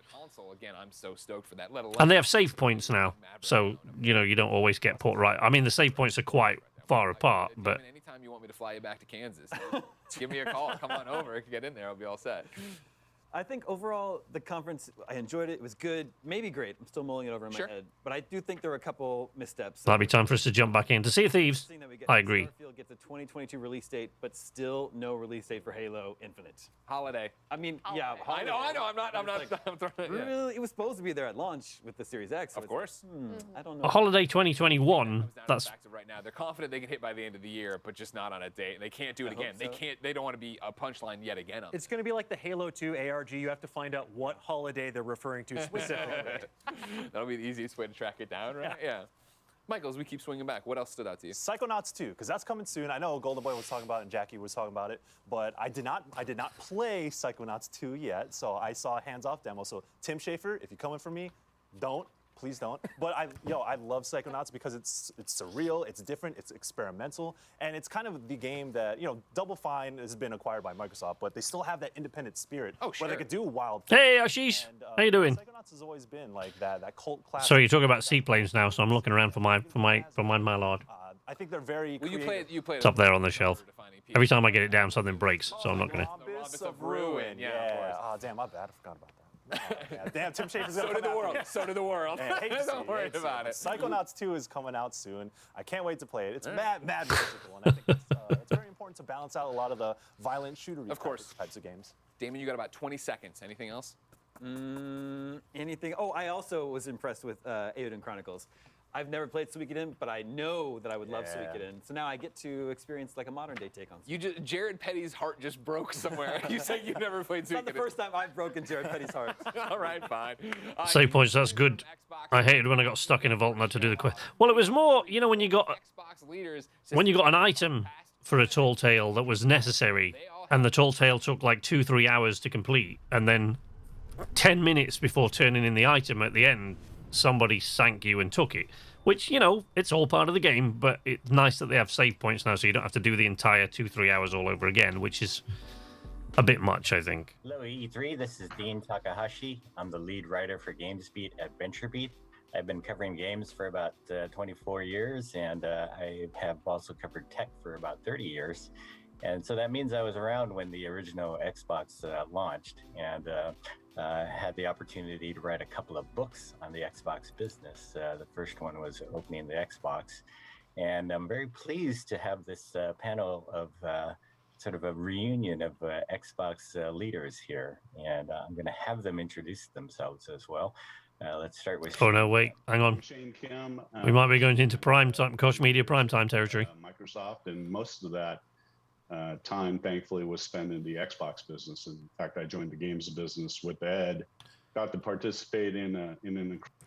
So while they're introducing themselves there, because I've no idea what they're going to talk about, so you guys that are in the chat there, because we're going to be sticking around for Square Enix. Now, there isn't a lot that I play that's published by Square Enix. There isn't a great deal. You know, Final Fantasies I've played in the past with them as a dev, but Just Cause, of course. You know, and you never know when they're going to drop a surprise Just Cause announcement. I kind of doubt it, but we'll see. But what are you guys? Who's looking forward? Is there something specific you want to hear from Square Enix? If there is, let me know what it is.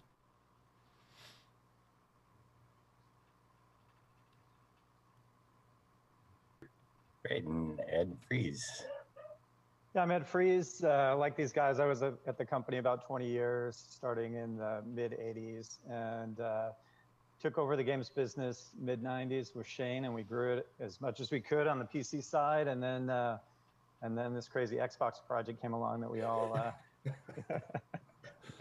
did our best to make happen, and still betting on the games business. Absolutely, love the game business. Let's start with Robbie. So Robbie, what do you remember as the most important lesson of creating the Xbox? Well, you know, so I'm not the technical person, nor am I actually particularly a gaming person. So my lessons are going to be a little bit more on the business side of it. And the two big ones I took away from this time period are, one, strategy is really important, because the first version of Xbox didn't have a lot of it. It was just about sort of getting things done. And the second version, we really focused on strategy. And then the second thing I'd say is it took us quite a while to build sort of... Oh, I'm with you there, Pilot. Yeah, Xbox team went from... The new Final Fantasy is what I'm looking for. Yeah, I figured there'd be somebody in there hanging out for Final Fantasy announcements. There was a lot of... And revealed, you know, trailers and gameplay and... Team work at the beginning. Although it's Final Fantasy, so trailers and gameplay are going to look together, things really started to, more or less the same. You know, strategy and teamwork are... Unless you just got endless reels of turn-based combat. Content is king, right? I mean, I think we learned that, and I think this is where we did a lot of things really well with Microsoft Game Studios. We figured out that exclusive content was going to matter in the battle, especially versus Sony. I agree with these guys completely. I mean, you know, the first Xbox was about us running as fast as we could to meet a date, and then after that we could breathe and reflect on all the things we did wrong. And I think you really... He's Koch announcing something. No, I don't think so. Xbox 360 and I know, you're just kidding. Do better. So. Well, Shane, let's... I'm hoping for more Rico Rodriguez. Well, you know I am. That your colleagues... If there's a new Just Cause game, I'm all over it. I'm going to be every time. I have been ever since the first one. You know how much I love Just Cause and how much time I just spend and how often it's returned to the stream. Like the number of times I've just thrown on Just Cause in the stream. I'm not going to say this. Probably more often than almost any other game. But I think Ed deserves a ton of credit. I mean, I owe it a lot to Ed personally and professionally. I mean, Ed brought me into the games group in the 90s. I'm not, like Robbie, I'm not a technical. This seems to me to just to be the old boys of Microsoft and Xbox, just Ed gave me a chance, first starting on the business just side, polishing each other, really.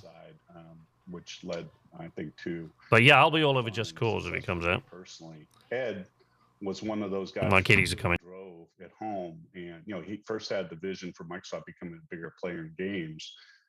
First of all, that was on the PC side, and then when the Xbox project came along, he really drove that. And I don't think without Ed's credibility with Bill and Steve that project really would have. Hello. And Ed, I think also Ed gets a lot of credit because he, and others, of course, found Halo and Bungie and brought that into the Microsoft family, and that that clearly was a critical success factor for us. And the other guy I would credit, I think deserves a lot of credit, is Jay Allard.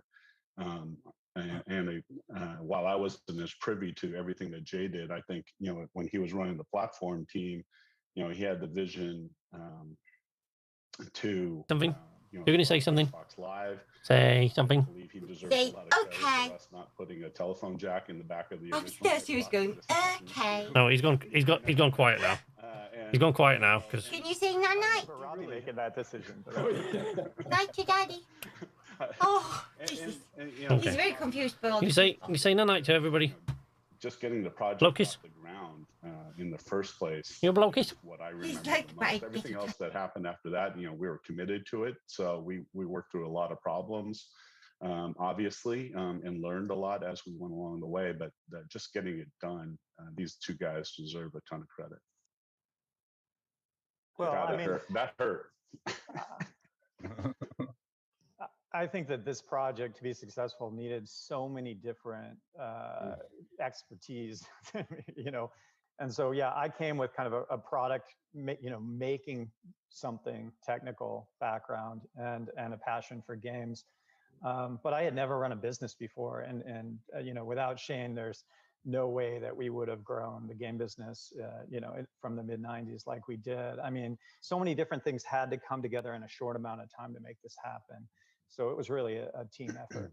Dean, I was talking with Phil Spencer in email the other day, and he said sometimes he get asked who was the father of Xbox, and the answer you just heard is the right answer. There was just a really. Oh, I love those kiddies to pieces.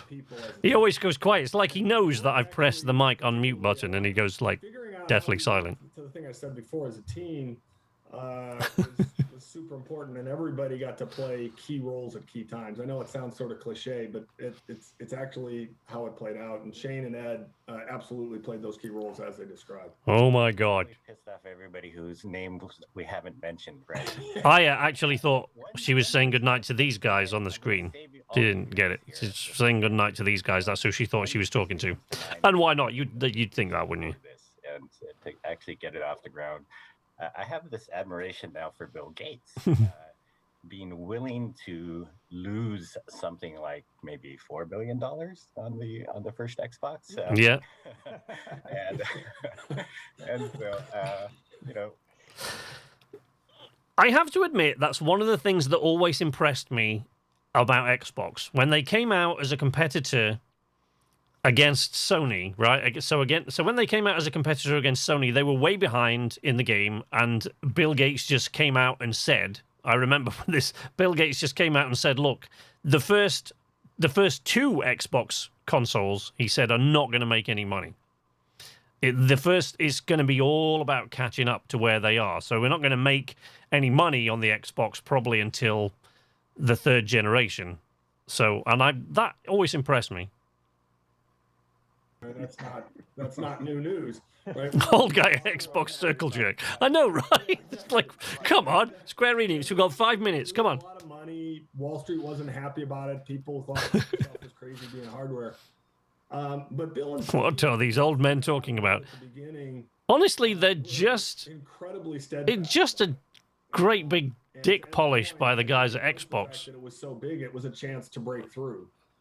I'd also add, and I think it's different today when you look at the company of Microsoft in 2021 versus 2000. But it's important to remember back then, I've always thought that Microsoft was a platform company, particularly then, and we fought very hard to establish platforms like Windows. I mean, seriously?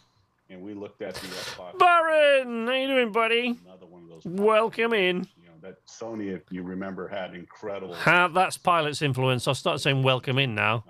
And I'm like, why would I say that? Where have I got that from? And I have to go, oh yeah, that's Pilot. Territory to Sony and better without competing in that space, and that's why another reason why I believe Bill, Steve, and the company. So we've got one person waiting for a Final Fantasy announcement from Square Enix, which is coming up in a few minutes. With Sony. Anybody else that's looking for anything? Like I said, I'm honestly watching Square Enix for the slightest, teeniest, tiniest chance that they're going to announce they're working on another Just Cause game. Because you know me, I love my Just Cause. I love Rico. We're watching 4 old dudes tell each other how great they did 20 years ago. We were all super naive, which we don't really even know what this is about. This bit, Baron. I think when you're going into a project, if you knew all the troubles you were going to have and how difficult it would be, you probably wouldn't do anything. But yeah, I think the biggest thing was that we had never made a console game, right? And now we're going to make a console and a whole lineup of console games in less than 2 years. The old dudes are super ambitious. Yeah. And fortunately we have. Right, I'm going to jump very quickly out and run for a bathroom break. I'm going to leave you with the old guys for 2 minutes while and I'll be back in a moment. We made a bunch of bets, and one in particular really came through with Halo. The hardware barely came together in time, as I remember it. There were a lot of moving pieces that just kind of had to come together. And I think actually, when you take the net of it, we did pretty well on that first launch. Like, there were challenges everywhere. I mean, we didn't have a supply chain. We didn't have a real retail sales force. We didn't have an operations team. Our best hardware at that point was a Microsoft mouse. We had some PC games, but no console games. Xbox Live didn't exist. Broadband was just getting started. I mean, I could go on. Other than that, though, it was all. I could go on. I could go on for a long time. One thing I didn't mention, which I think was particularly impressive and really changed the industry in a huge way, is the bet on Halo wasn't just the bet on Halo, a game from a company called Bungie. It was a category bet too. First-person shooters were like unheard of in the console space. I mean, there'd been like one that had been successful at that point. And now you look at the console space and it's completely different. And so that to me was a transformative change. And kudos to Ed, Shane, and the Bungie team. But that was a really transformative change. And I didn't understand that when we bought Bungie. I had no idea that we were not only betting on a content company, but betting on the ability to create an entire new category on a console. That was, to me, just new territory. I think most people doubted whether or not Halo could be successful on Xbox precisely because of that, because they hadn't been done. And then Halo's impact also, like you say, can't just be measured in terms of its success as a game franchise, but Halo in terms of driving multiplayer on Xbox Live when Xbox Live launched as well. So just getting a kitten to solve all your problems. So when we joke that content drives hardware. Black Panther expansion for the Avengers might be okay. Joke. It had. KZ plays that. I never actually.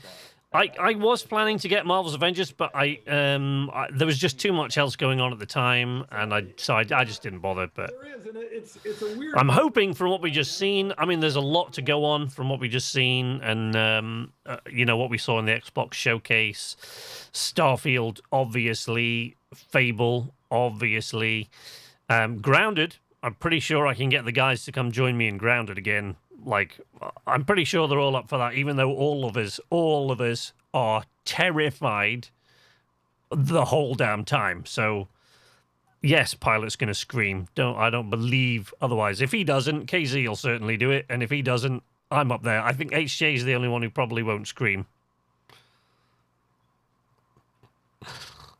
I love how this looks like any other work Zoom meeting. Oh, that's pretty much what it is, it seems to me, Maple. It's just a work Zoom meeting that they decided to bang on and fill air.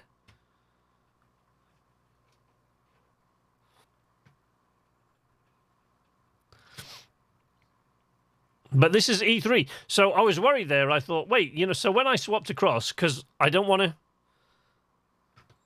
to tempt fate here and say, but it seems we got rid of the Twitch message problem just by switching across from the E3 portal straight directly into Twitch.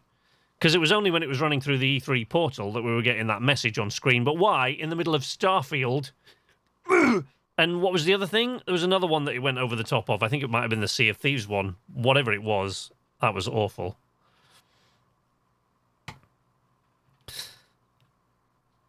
But yeah, I just needed to check there that we actually were on E3's page and not Xbox's page, because I thought, oh, we're not stuck on Xbox and missing. But no, we're on E3, so we should be getting Square Enix any minute, I would think.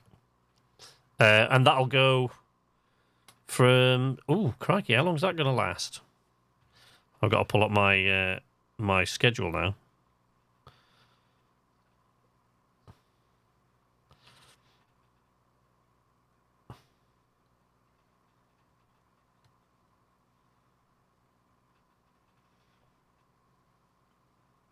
Oh, just getting a request from HJ there. So let me see if I can pull up my schedule. I just want to check, because I think that the Square Enix showcase is going to go on till 10 o'clock my time, so like 2 p.m. Pacific, I think. So I'm just wondering how long it is before that actually starts. Because if it's going to be a while... I don't think we want to be listening to this nonsense. I know you guys aren't. Here you go. Just a treat for you. Do you see Microsoft's gaming strategy as being very different today versus the early days of the Xbox? Yeah, I think it's actually changed quite a bit. Microsoft has become more of an enterprise place since we left, and yet gaming is more important there now than it was when we were there, I think. And so... Okay, so the Square Enix showcase starts in a little over 10 minutes. It starts at 15:15. Hopefully we're not going to be listening to these guys that entire time.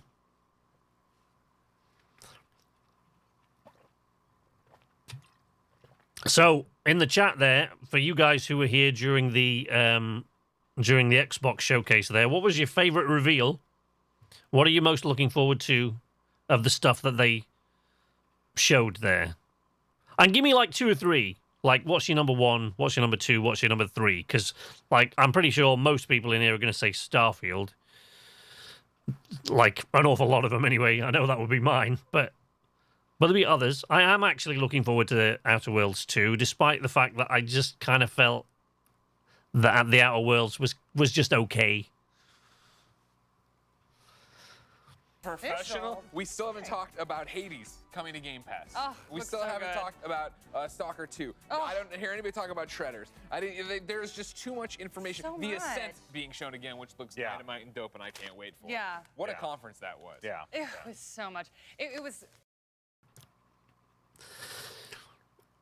So yeah, the Ascent. If I'm remembering this correctly, because I'm trying to think who offered me a key for the Ascent, and I'm pretty sure that it was Curve. I think it was Curve Digital, because it was. I remember it being one of the publishers that I'm in contact with. That it just seemed, like a game that was so far outside their wheelhouse. I was a bit confused, but I checked it and I said, well, no, I don't. Isometric RPGs. I'm sorry, but they're not my thing. I don't like them. Diablo and all that. That's just not my cup of tea, really. But so I didn't accept it. When is Age of Empires 4 expected? Aw, Avi. There's Avi Avi. Sean. Stuff too. Then back to Battlefield. Oh, I was so excited for Battlefield. Yeah. Look at you, a kid on Christmas morning. You know what I mean? But did you see the? We didn't even. You went through all your notes. We didn't even talk about Battlefield. I'm telling you, that's how dense this show was. There was so much. Yeah. There was so much to talk about. Look at you and Michael here. Oh, yeah. Oh my goodness. Yeah, that was hype too. Got a lot of great moments. And again, this is how you. So Fable wants Age of Empires 4. No surprise there. Wish they'd shown Elder Scrolls 5. You mean Elder Scrolls 6? Skyrim is Elder Scrolls 5. And Fable, yeah, I wish they'd shown Fable. I'm not surprised that they haven't shown more Elder Scrolls. It's got to be so far away from completion. Chronicles came out. I mean, the man was yelling at the Outer Worlds 2, I think will be interesting. I'm looking forward to it, even though Maple Copy wants Skyrim remastered. Talking about Kickstarter, it felt like he's finally. That might be something I'd be excited for. Sorry, I'm losing track of how many there are. I know it is difficult to keep track of how many there are now. You kind of have to go. Wait, we're talking about because of 4, Oblivion. 5. On Twitter, I'm one of the reasons we got enough likes, or they won the Twitter competition. Yep. Thanks to me retweeting it, and now we are all going to be able to give them our money. Taking credit for it? I put the Xbox mini fridge on the map, and you need to know it. As a proud owner of an Xbox mini fridge. Oh, how much did you pay for it? How much did you pay for it? Actually, it was sent to me by my good friend Dwayne The Rock Johnson. Put the sword down. You're making me a little scared. Now I don't know if I should have given that to you or But not. it was really, it's an awesome fridge. So you guys are gonna love it. Little But I already flex have it there. because I'm famous. Just a little. I'm famous because my friend The Rock sent it to me. What's up, DJ? Are you aware? Because of our video yesterday, Ryan Reynolds followed me on Twitter today. So. Wow. Okay, really? can we all stop flexing? Cut He didn't him follow off. me. Cut him off. Cut He him was off. in Fantastic Four. Okay. Didn't tag you on purpose. Oh. Wow. Jackie, you Do you think he would have followed you after that? At least these guys are always more interesting than the Koch Media, Ubisoft, or Xbox old guy circle jerk lot. Post-apocalyptic world. When the guy was dancing alone to that creepy music box, I was like, I'm here for this. Like, I just want to see more. So that was definitely at the top of my list, I think. I thought Bethesda stole the show, though, to be Couldn't agree fair. more. It was amazing. Yeah. Understandable. Yeah. Understandable. Ladies and gentlemen, that's how we're getting things started. Xbox, your time is over. It is, ladies and gentlemen, 9 Let's just walk minutes. over. Come on. 17 All right, I'm going. seconds. We're going. Wait, but this is the wrong brand. Wrong brand. No, this is my moment. Oh, this sorry. is me Go as an back. Avengers fan. Go Greg, back. There's no lighting there. Don't worry about it, We'll stand everybody. here. It's getting there. We're doing it. It's about time. When we return. So I'm guessing Avengers content coming up. The spotlight. Stick around. Find out what's next. Okay, watch.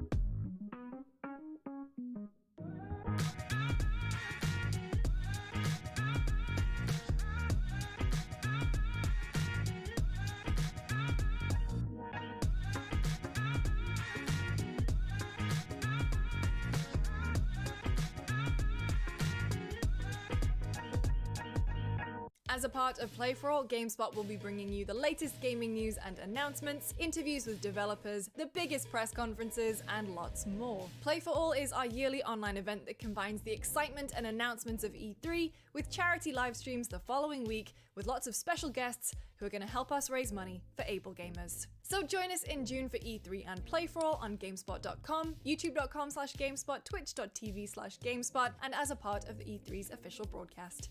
See you then. 篝火营地是中国领先的游戏媒体，创立于2018年，致力于为全世。 We're all too excited and tripping over our typing. I make typos every time. I know I'm terrible.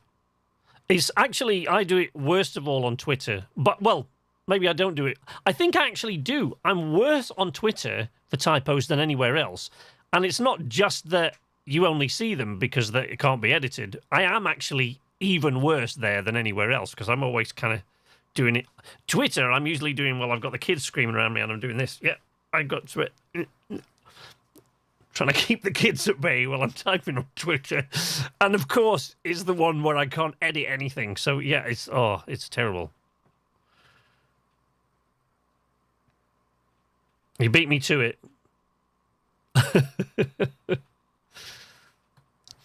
The Discord. Yeah, I could like, we're starting to sync up there, Baron. I could sense it was coming. So I thought I'd throw the Discord link in there. Anyway, people, remember to like this stream. Thank you, Maple. Who has the time to go around and downvote videos and streams? It's honestly... Honestly, one of the things that never ceases to amaze me is the number of people that go on to leave constant negative comments on YouTube videos and stuff like that. I mean, I don't know about you, call me an old man if you like, but like my mother always taught me, if you haven't got anything nice to say, don't say anything at all. You know, if somebody personally attacks you, that's one thing to respond to, but if you're just leaving negative comments for the sake of it, like, oh, get a life. Discord for sure. Yeah, people who do that annoy me. Yeah. I don't actually, honestly, when it comes to the streams, once the stream is over, most of the time, unless I get a comment on it or something like that, but once the stream's over, most of the time I forget all about it. Videos are different, but the live, the way they're organized on YouTube is you get like a different menu for your videos. So when you click on your videos to see your video list, you get your videos first, and then your lives are in a different tab. Even though they're then videos on demand after you've streamed, they're then in a different tab, and I don't. So I just, honestly, I rarely bother to open it. Only open it to sort of make changes or to delete a stream like I did the Koch Media one the other night. And like I would have done this one if the technical issues had continued. But hopefully we're past that now. Carlos! Welcome to the arcade, Carlos. How are you? Tune in for the Square Enix. Why is it Marvel's Avengers? Oh my goodness. I mean, where to even start? Like, there's so many different. Babylon's Fall, baby. Babylon's Fall, baby. What are you doing here, Michael? All y'all stop the show. Babylon's Fall is gonna be the most fire thing Square Enix is showing. It's gonna be game of the show. Check it. Babylon's Fall, baby. What? You just hijacked this. I have never run into the media suite, that just happened. you know what I mean? Never done that. But Babylon's Fall is being shown. Can't believe this man. A lot of people are stoked about it. Michael Hine from GameSpot being one of them, of course. That's always good to see. I didn't know it was going down there. I was like, Michael's coming in here really hot. Okay. That's all he knows how to do. Exactly. Michael's either asleep or that hyped about weird video games. My goodness. We were talking about Marvel's Avengers, right? A little We're talking bit there. about everything. Yeah, I was like, Square okay. Enix in general. Yeah, of course. Babylon's this show, Fall. I'm just like, anything goes. Anything goes. We told you we're insane. You know what? I'm starting to understand that at a different level.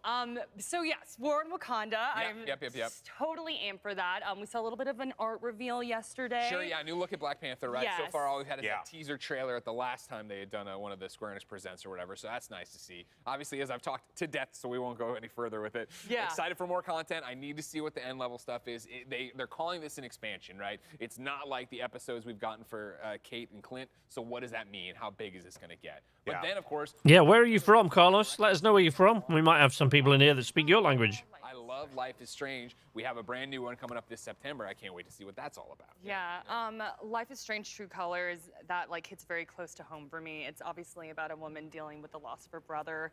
And what I absolutely love about that series is that they are bold and they're like, okay, we're going to confront trauma. We're going to confront... Oh, 12 minutes. That was one of the other ones that they showed that ridiculous ad over, because I am actually looking forward to 12 minutes. I'm really curious about that.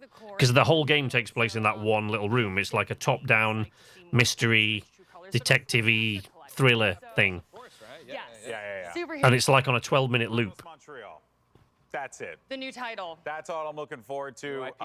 I've been a big fan of Eidos Montreal for years. We talked about it at the beginning of the show. I've loved Deus Ex for years and years and years. And while I don't think we're going to get that, which isn't a bad thing, I feel like so long as more people are exposed to how great of a studio Eidos Montreal is, that to me is the winner. That's what I'm looking forward to the most, hands down. Ladies and gentlemen, what are you excited for? It's super simple. Hashtag E3 2021 on the social medias. Shout it out there. Tell us what you want to see. We're getting closer. 2 minutes to go. That's the exciting part right here. Do you think they're... I only get 2 minutes. I get it's like... It's 8:15, right? Or 12:15 Pacific. Which is great. You manage expectations. Yeah. Microsoft just came out and was like, hey, here are more than 30 games that we have that we think you should be stoked for. Yeah, there could be. That's a very common thing. It happens at a lot of different conventions, right? There's always this hype of like, this is what's going on, but we're looking forward to this. But yeah, I do think, though, that Square Enix has a great opportunity here to just show some high-quality games. Me or them, Gex? And yeah, I think it's going to be a great, you know, palate cleanser, if you will. This sort of thing, by the way, this is what Stream Deck was made for. This kind of thing. Mute mic, remove camera. Now you see me. No, you don't. So I'll be popping in and out with the camera and the mic, hoping that I don't forget to unmute it when I come back in between game announcements or over these little cringy bits. Could be a marketing strategy. They might be like, hey, this is all we're doing, and we might see more. I don't know. You know, I'm definitely in the camp where I like being kind of like, let us, you know, like what's coming, what are we going to see? So they have been a little bit tight-lipped, but and they're like, hey, this is the docket, but we'll see. Who knows? Right? Anything's possible. It's E3, baby. Yeah, E3, baby. Actually, the most cringeworthy thing about this is that this is actually one of the slightly more genuine examples of people, of presenters chatting between stuff. So that's you know. Audio description. People talk boringly, excessively. Yeah, I honestly, what I realized after a while of trying to turn that off was that the audio description was in the title of the video. So I think that was just, it was hard-coded into what they were streaming. Okay, here we go.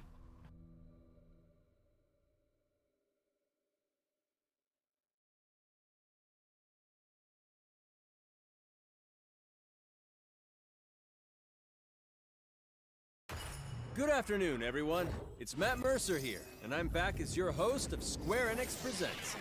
Today, we have a special E3 edition of the show for you, with new game announcements, updates, and exciting news from our studios across the globe. So let's kick off with the world premiere of a brand new game from Eidos Montreal. We hope you enjoy the show.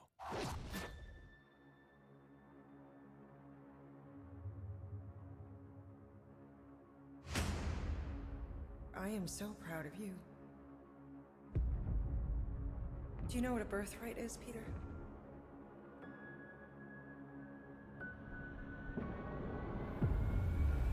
Something that's a part of you. Like your name. Gardeners of the Galaxy? What? No, Rocket. So I let Groot fill out the paperwork.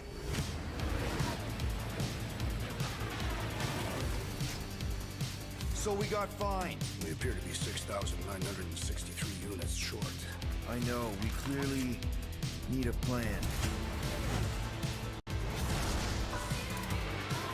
If you see anything with claws the size of Drax, let me know. We got this.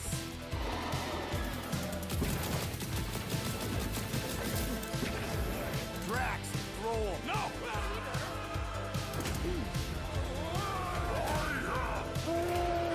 You want monster? I'll show you monster! No! We disrobe! Keep your pants on. Although it could be used as a distraction. Smash him up, Drax! Meet your maker! We're all professionals here, right? Maybe we can work something out. Peter! You had one job, Quill. I did exactly what? Gamora, no killing teammates! That's who! It's literally in your contract! I made no such commitments. In less than 3 cycles, all would be lost. The galaxy cannot be saved, Peter Quill. We can do this together! Fucking great, Quill!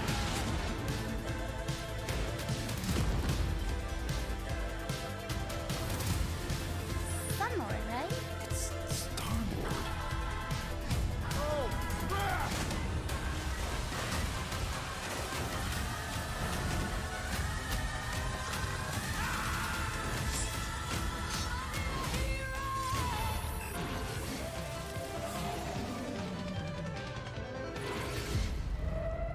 No, of course I will.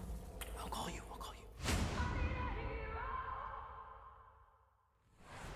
Hi, my name is Olivier Proux, senior producer here at Eidos Montreal. For the past few years, we've had the privilege to work on our version October. of Marvel's Guardians of the Galaxy. Yeah, I knew you'd be all about this, buddy. Single-player, story-driven, third-person action-adventure game. It's our own fresh take on the Guardians, and something that's really unique to our game is that you get to be Peter Quill. As Star-Lord, you're constantly in the middle of the action as you try to lead this band of misfits. But today, I'm really excited to have all of you join us on this journey, and you'll hear more about the game from our team behind this project. Yeah, honestly, I agree with you there, Geggs. I think that was a good opener. I always loved Marvel's cosmic characters. Growing up as a kid, I read them, enjoyed them, loved them. I had the opportunity to write for Marvel on some of their cosmic titles. I went back with the help of Bill Roseman, the editor, and kind of cherry-picked characters from Marvel's past. The opportunity here was to build a team, but to make it all underdogs, so that the reader would think, oh my gosh, how is this team going to survive? And that became the Guardians of the Galaxy comic, which we loved working on. I remember the first time that the Marvel crew came to Montreal. We were showing them the design of the characters, how they would look, and they stayed silent. I don't know if it's a minute, but in my head, it was a minute. I was like, oh my God, like they hate it. We realized how much that Marvel and Eidos Montreal share and have in common, and that we knew the Guardians were in perfect hands. Looking at the samples that Eidos were kind enough to show me, I think he's fantastic and absolutely in the spirit of what these characters are.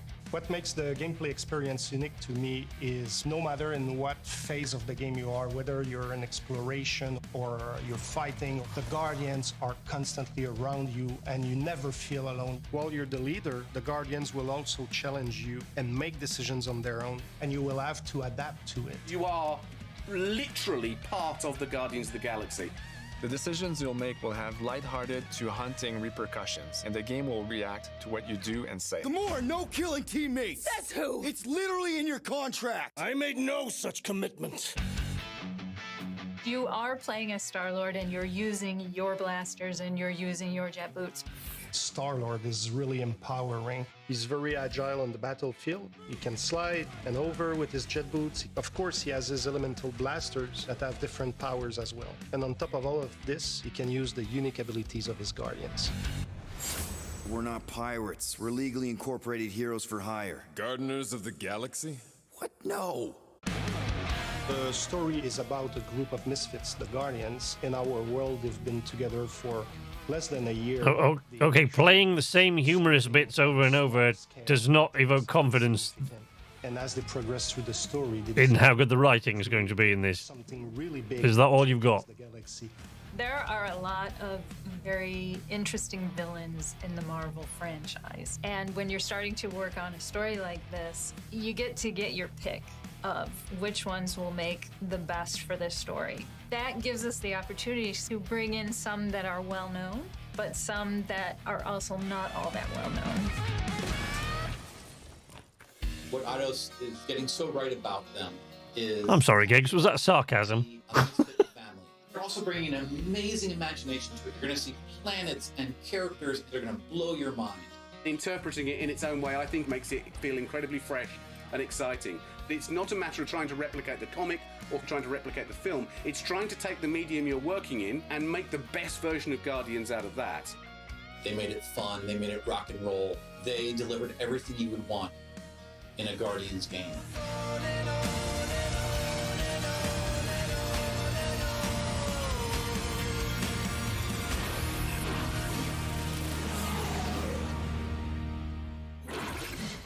Okay, one down.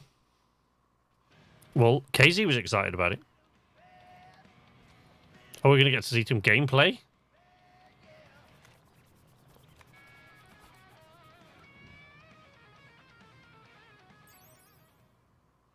I guess so.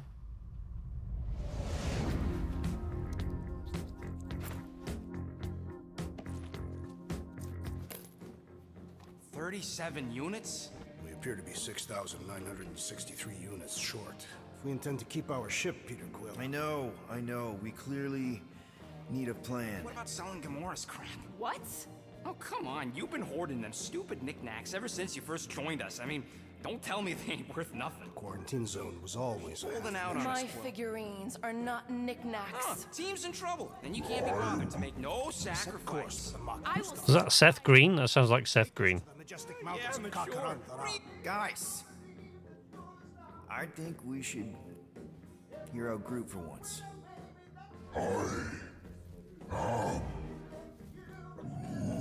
You know, the only problem with your plan is that Lady Hellbender only buys monsters, and you are not a monster. Groot, are you really offering to... No, No, he is not offering that, okay? It could work. So, Groot, I guess we could bust him out after. Absurd. Lady Hellbender seeks the monster within. The small, ugly one is clearly the correct choice. He is cruel, sadistic, and his soul is filthy and filled with rage. I vote we sell Groot. I honestly think Lady Hellbender will go for it. Yeah, well, I vote for not Groot. I also vote for the creepy little beast. 2 votes each. Peter? Well, Rocket's definitely scarier on the inside. He's unstable and vicious and totally oblivious to the needs of others. Okay, we get it. All right, let's do this. Let's go sell a monster. We're not seriously flying into that. You say the weather patterns of Seknarf 9 are tied to the temperament of its ruler. That's not how women work. Or weather. We're flying the wrong way. Yeah, he's not flying at all. Guys, relax. Just one minor adjustment. I ever mentioned how much I hate rain? Hellbender's castle isn't even that far. That is not a castle. It is an impregnable fortress. So how do we impregnate it? Ask Peter! Let's just get closer. We'll figure it out on the way. There is nothing to figure out. As beast merchants, we will easily gain access to Lady Hellbender. Good. We've already got a beast. All that's left is the merchant part. Good thing I put on my official merchant costume. There is no such thing. Right? The fact you ain't sure don't bode so good. The night is young, Baron. We've got a lot of reveals through the night. I'm excited for the PC gaming show and the Future Games event. But Square Enix is going to be on for like another hour and a half, so they've got a lot to show us by the looks of it. Unless they're going to drag 5 announcements over that time, in which case it's going to be a long night.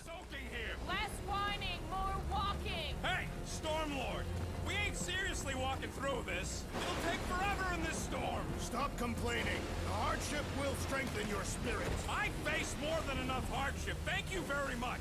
You are welcome, Feeble One. We got this. Just don't fall and we'll be fine. Whoa, whoa, whoa.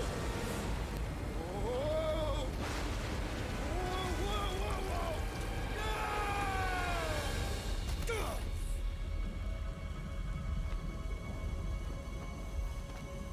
Everyone okay? We should have gone to Maku 4. I would be wary, Rodin. You know what? I survived freaking Half-World. I think I'm scared of some little... It's not alone. Get ready.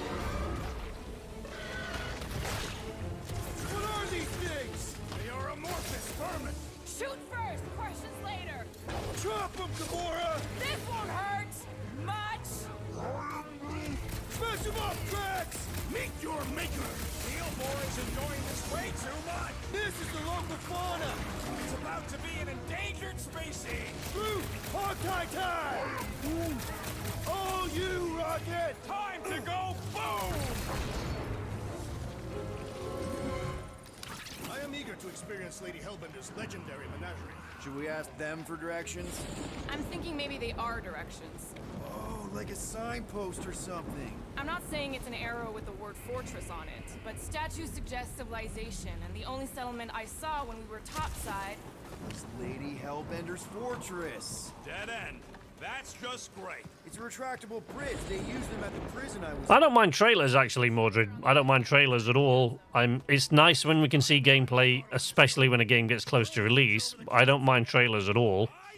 What I do hate is constantly droning interviews like we had the other night with someone office in the background and a bunch of bored-looking dudes for hours on end. Drax, throw him. No! Very well! Peter? It's okay, he'll land on his feet. Ooh, I guess that only applies to cats. You sons of dogs! Scut-busting ass! I am not familiar with these words. Order the beast to do its job. Rocket, come on, man! Ram it, dash face! Fix the bridge and we'll raise your cut by 5%. I want 10! Don't hold your excitement, buddy. Let your excitement out. Don't be ashamed.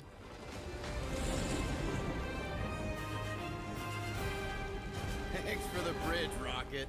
If you even think of pulling that Wait, scud again... hear that? I Guys. I got it.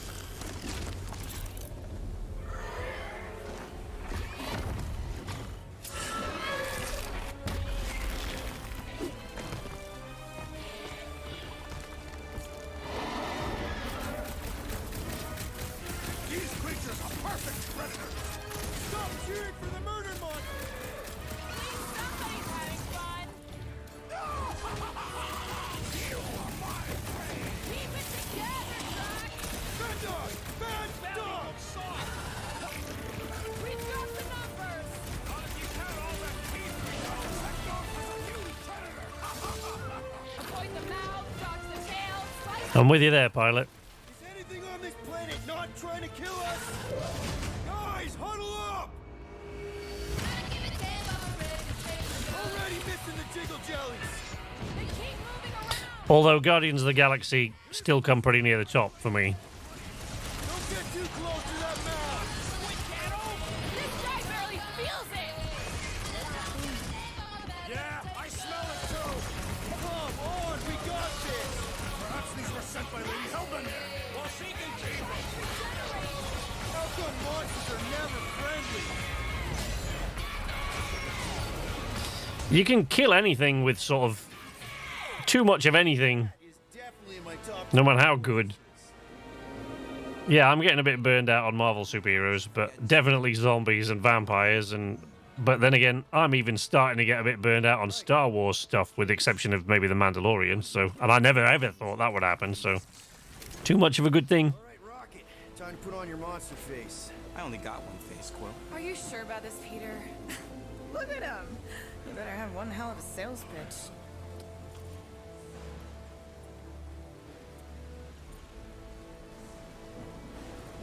Maybe Gamora's right. We should try selling Groot instead. What? This is an affront to democracy. I just think that we might need Rocket on the outside for this one. Yeah, we noticed. Deadpool is awesome. That call. Then you better not mess this up. Ryan Reynolds can bring life back to anything. I want to see Free Guy. Hang tight there, bud. When the time I've been excited for that for a while, but it's been delayed for ages. rocket style if I got it. Drac. Gamora, can you help me with this? What? Why? To guarantee your safety as a leader. Ah, come on. Don't look at me. I ain't pulling that thing. Remember, buddy, menacing, like me, only bigger. I am Groot. Not bad. Not bad.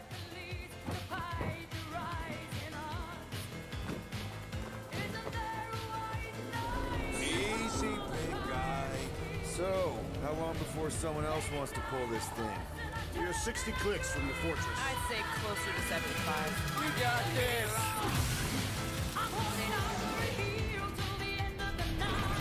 Rocky, what are you doing?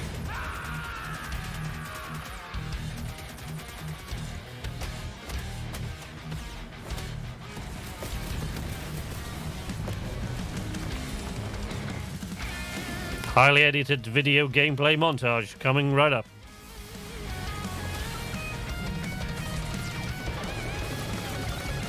Who's the monster now?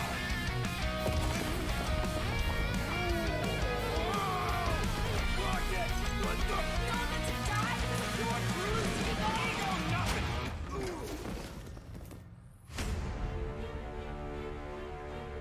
Guardians of the Galaxy. How many times do I have to kill you? The audacity that you thought you could rob me. Dweller, feast upon them!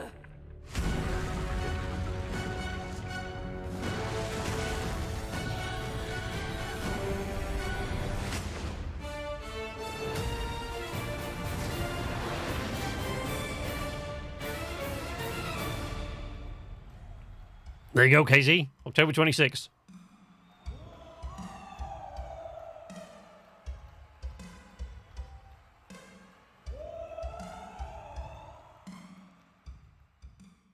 Now we're going to revisit two iconic brands that are being remastered for modern platforms. First up, Relive the classic games in the Final Fantasy series. Oh, good. More remasters. Legend of Mana ahead of its June 24th launch. I'm not the world's biggest fan of remasters, as you can probably tell.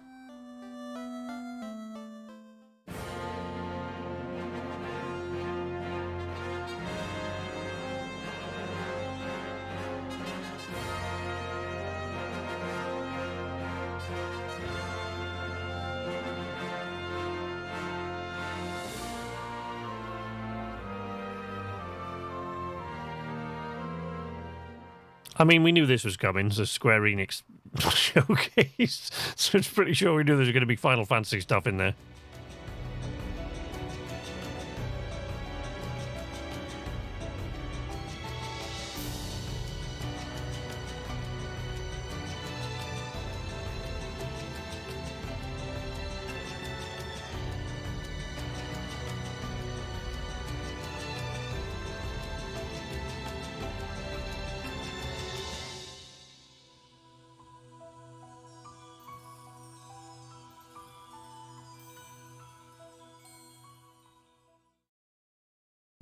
Up next, Earth's mightiest heroes continue their fight to defend the world in Marvel's Avengers. KZ, don't go anywhere. Come back, buddy. Latest updates with you. New mission types and a growing roster of heroes. There you go. Who was that? Mordred. Avengers, secure that super weapon at all costs. Cosmic energy is building up. Every second counts, people. Keep it moving. It's beautiful, isn't it?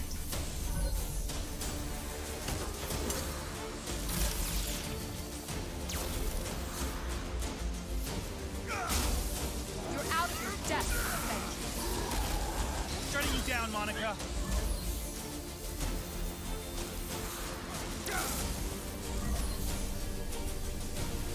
The world doesn't need Avengers. AIM will save this world. I will save it. I think Batista needs to find a shape that's easier to keep up. I've got one. It's much easier to keep my shape. Wasteland Patrol and Cosmic Lube. Sorry.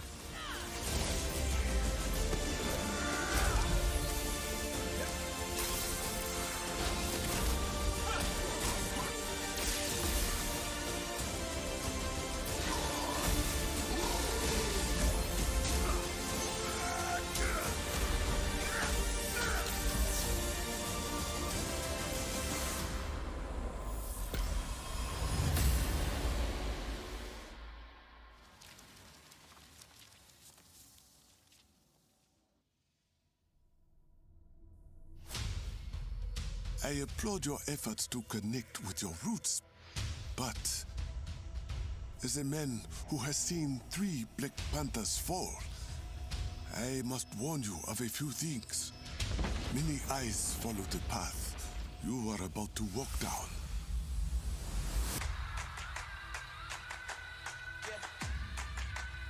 They say I walk like a king, talk like a king. You can act around now, say the same. You just wanted to show off your suit. They all want the name, but they ain't got what's running through these veins. Make way for the king.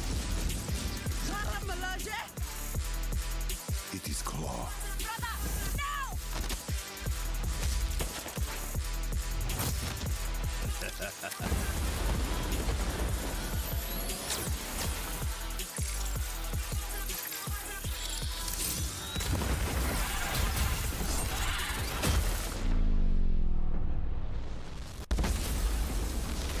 Vibranium doesn't belong to you. You are right. Vibranium does not belong to me. It belongs to Wakanda.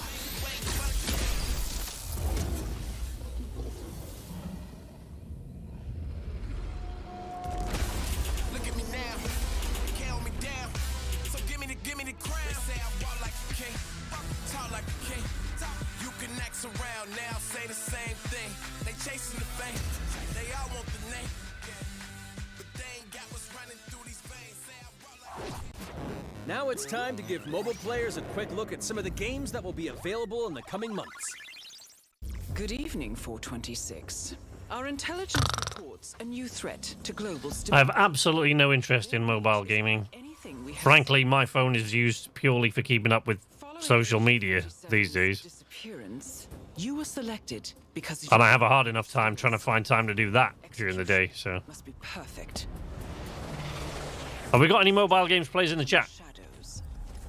And they will never know what hit them. Go! Any second. A sad and beautiful tale that echoes throughout eternity. Global entry in the Nier series. Nier. Oh, there you go. Look, okay, see? A Nier mobile entry.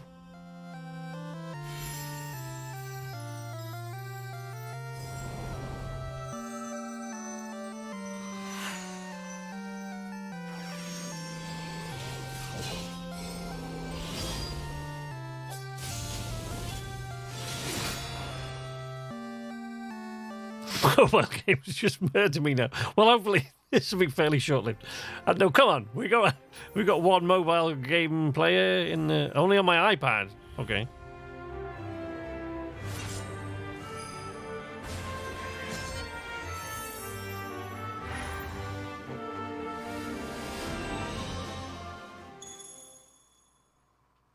Really?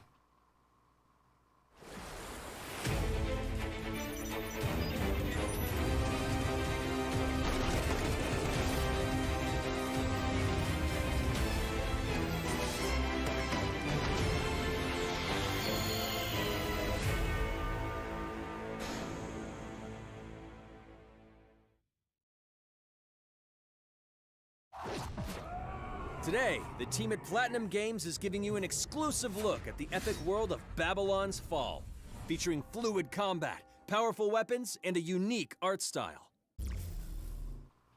Okay. My lovely wife just brought me a beer. Built Cheers, everybody. for 1,000 years, it was meant to be a tower of dreams. But for 1,000 more, it was seen as a tower of ruin.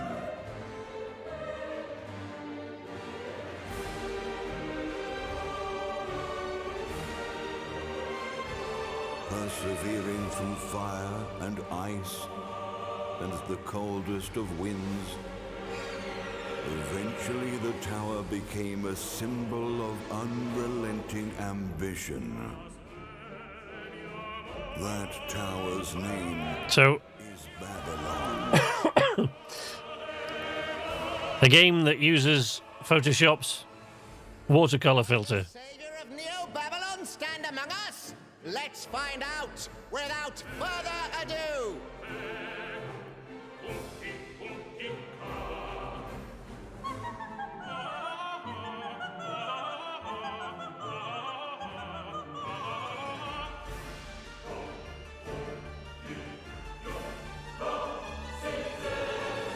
If I'm to die, then I'll die for hope, for what little hope there may be.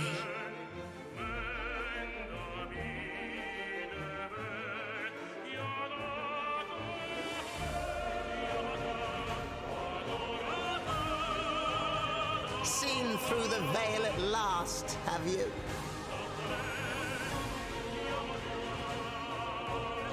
Why are so many of Square Enix's trailers so weird? Really strange audio choices. Only what you see, and you like to end up seeing only what you believe.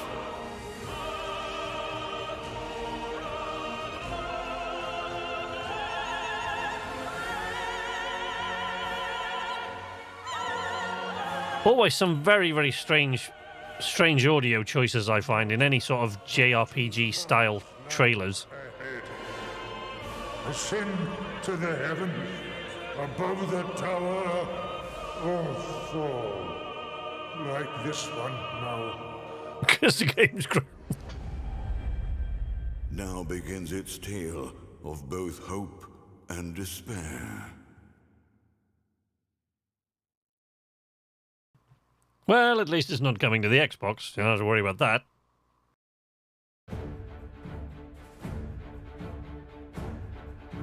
プラチナゲームズは本当にアクションという部分に関しては世界屈指のデベロッパーだと思ってますし、ニーアオートマタでそれが証明できたんじゃないかなと思ってます。ニーアオートマタのアクションをもっと楽しむためにどうしたらいいかって選ばれたジャンルがハック&スラッシュでしたので、このゲームのコンセプトは端的に言うとニーアオートマタのアクションでハック&スラッシュというジャンルを楽しむということになります。もちろん一人でも遊べるんですけど、4人でダンジョンを攻略していくゲームになります。コンセプトについては、プレイヤーが、途切れない目標に向かって、アクション、追い求め続けることができると。プレイヤーは、ストーリーを追いながらダンジョンをクリアして上層を目指していくと。入手する装備や素材を集めて自身を強化してカスタマイズしていくと。ゲームのスタイルとしては、オーソドックスなハック&スラッシュという形ですね。ただアクションがスキルや強い力を引き出すためのトリガーになっているところがポイントかなと思っています。プレイヤーの背中についているフィデモコピーというのがかなりキーアイテムとなっています。それによって、遊び方とかカスタマイズの方向性っていうのも変わってきます。ハイファンタジー感というか、その上品さというところはすごい意識してくれというふうに言われましたね。カートゥーンチックにやらないようにというか、リアルに本当に存在している High fantasy atmosphere in a JRPG? No. 感じは意識しました。You know what to say? このゲームは運営型のゲームとして開発しています。発売後も定期的に新しいコンテンツを提供する予定です。ようやく皆さんに改めてこういった形で発表できたこと本当に私たちも嬉しくなってますし、まさにこれから開発の佳境になっていくので精一杯頑張っていきたいので、皆さんも引き続き応援よろしくお願いいたします。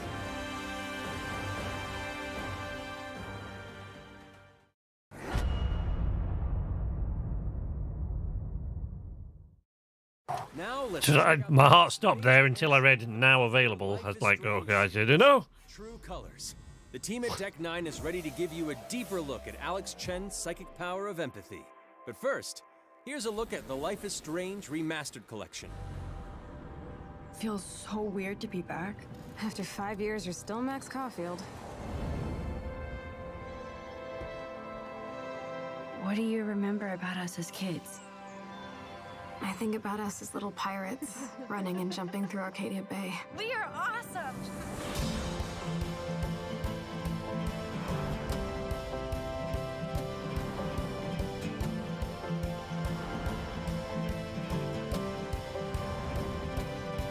Come on, let's dance! I mean, I'm actually not. I'm quite outspoken about not being a fan of JRPGs really at all. After my dad died. And yes, I have played a few, but I've just never been a fan. But you know, it's Square Enix, so we're always going to get a lot of this. Something happened to her. We have to find her, Max. Holy shit. Max, what's going on? No! Whoa. I discovered I could reverse time. What the hell is this? Whatever's going on between us is special. Step back before you regret it. Get in, Max! Then I realized I had a choice and the power to change everything. Arcadia Bay is on the edge of disaster. Time to change time. Whatever happens, I'll always have your back. Always.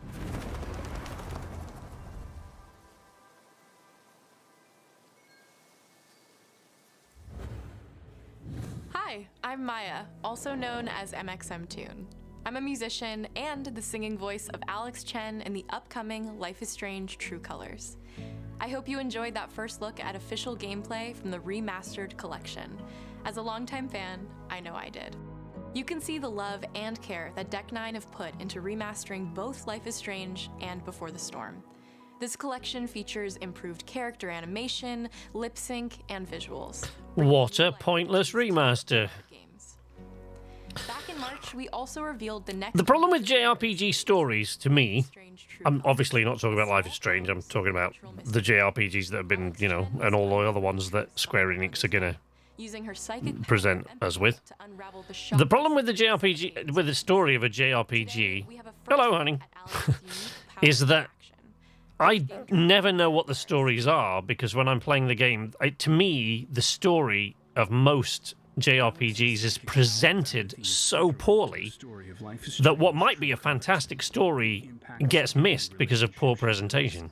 And every decision she makes. Never thought I'd have a freaky empath friend. For years, Alex has been unable to shut out the strong feelings. Small soldiers. The fear, sadness, and anger of those around her, leading her to believe her power is a curse. In the wake of Always been on the side with every few Final Fantasy games, about every 4 or 5 Final Fantasy games, no, maybe every 3 or 4 Final Fantasy games, I give one another go. And I play it all the way through, and then every time I go, no, that's it, I'm done with the Final Fantasy series. But the last one was 13, so it's been a while. Focus on brightly colored auras to gain an insight into people's emotions. Gonna walk the dog. If there are any single-player games on the note, write them in your official E3 review journals and tell me about it later. I'll do that, buddy. Got it. Got it. Checks notes. I actually have notes to check. You're gonna lose her, and it's all your fault. Alex has uncovered a secret that Mac wants to keep hidden from his long-term girlfriend. And now he is terrified that Alex will reveal it before he can talk to Riley. She is the best thing that's ever happened to me. Please, help me out. No, what I'm saying about that, KZ, is it's just been my experience. Not that the stories themselves are poor. I'm not saying that the stories are bad. What I'm saying is I often miss a lot of it because they're, in my experience, they're always presented so poorly. Not that the stories themselves are bad, just the presentation of those stories to the player is done in such a broken, disconnected way that it doesn't really resonate with me. That's why I can't get through many of them. But yeah, I'm not arguing that they've got great stories. I'm just saying I miss a lot of it because of the way it's presented. Fragments of thoughts and memories to get to the root of their issue. But not every emotional crisis can be easily dealt with. Some carry a dangerous, even life-threatening amount of power. He's dead! I wish I were too. No decision is easy, and the consequences will be felt across the game. Yeah, I'm with you there, Pilot. That's pretty much my experience. I could just take it away. Using Alex's power is the only way you can uncover the truth behind her brother's death. What would that do to her? What would it do to me? And even if I can, should I? Also, turn-based combat, like in Final Fantasy, drives me bananas. It drives me nuts. I can't be doing with it. Alex's powers look so awesome. I have no idea how I'll make some of these choices, but I can't wait to play it with you all when it comes out on September 10th. Don't forget, you can pre-order Life No shame in that, Mordred. Now. And if you choose the ultimate Final Fantasy VII was great. I really kind of enjoyed it at the time. Make sure to follow the Life is Strange But again, you know, I mean, but the Final Fantasy games get worse and worse and worse as time goes on with the cutscenes that last about 25 minutes, and then you get a bunch of running around some landscape or other, and then 10 minutes of turn-based combat, and then another, you know, you get a chocobo and a cactuar run past and engage you know, cactuar engaging in combat, and you're running across fields in a chocobo, and then you get like another 20 minutes of cutscenes. It's just my experience of them. I'm here to kill chaos. That's my mission. Yeah, and again, Casey, obviously that's just my opinion. I'm not right. It's just my personal experience of it. Chaos has been waiting for us. You gonna make us go in there and find you? Guess we'll just show ourselves in. I only know one thing. I want to kill chaos. I need to. It's not a hope or a dream. It's like a hunger. Thirst. And as a professional voiceover artist, that sort of thing offends my sensibilities, I'm afraid. I understand that it's JRPG, so you have to make some allowances for the fact that they're not going to spend so much time on the English voiceover and the acting, but the dialogue is absolutely cringe-makingly awful, and particularly the English voiceovers are presented in such a terrible way Taste it. that it doesn't hold my interest at all. It just makes me go, oh, no. There was a knight who left on the same journey as you, but never returned. His name was Garland. If you could, I would be grateful if you looked for him. Chaos.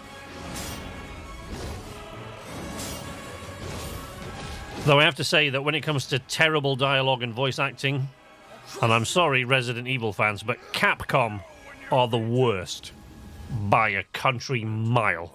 They are awful. We're here to kill chaos. Like half people just leave the chat now.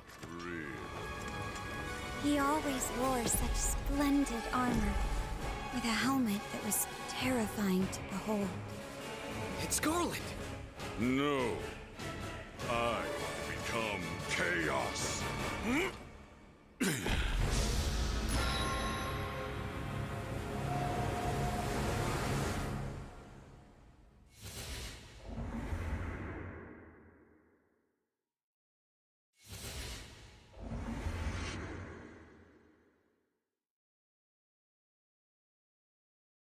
I'll leave you with a look at some of the amazing Square Enix titles you can play now, as well as those to come.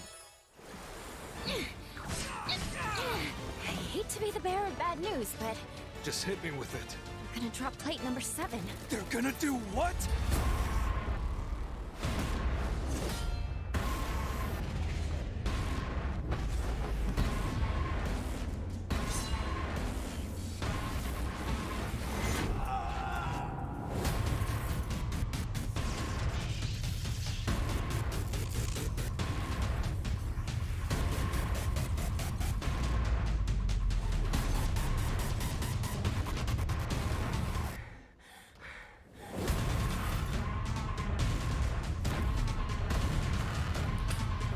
I would say you're doing that exactly the right way, Mordred.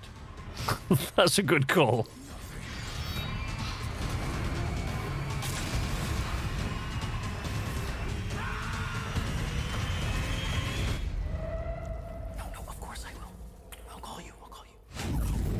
Thank you for joining us today. Keep an eye out for news about our next Square Enix Presents. I'm Matt Mercer. See you next time. Wait a second. That's it from Square Enix. 45-minute presentation, and we've now got, what, an hour? Welcome back, everyone. And then some. Square Enix presentation is a wrap.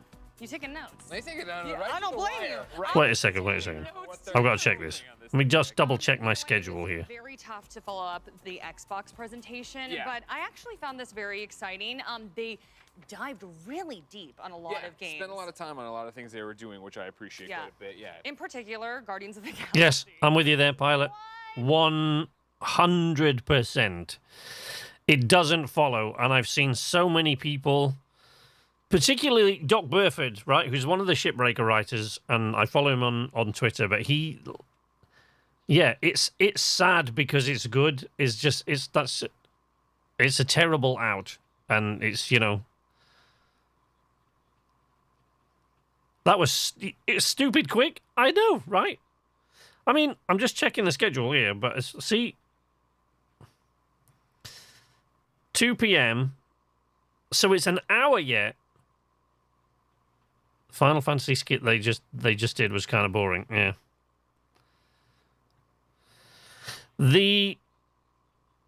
So the PC gaming show is at 2:30 p.m. Pacific. So that's what, 10:30 p.m. my time, right? So that's an hour and a half yet.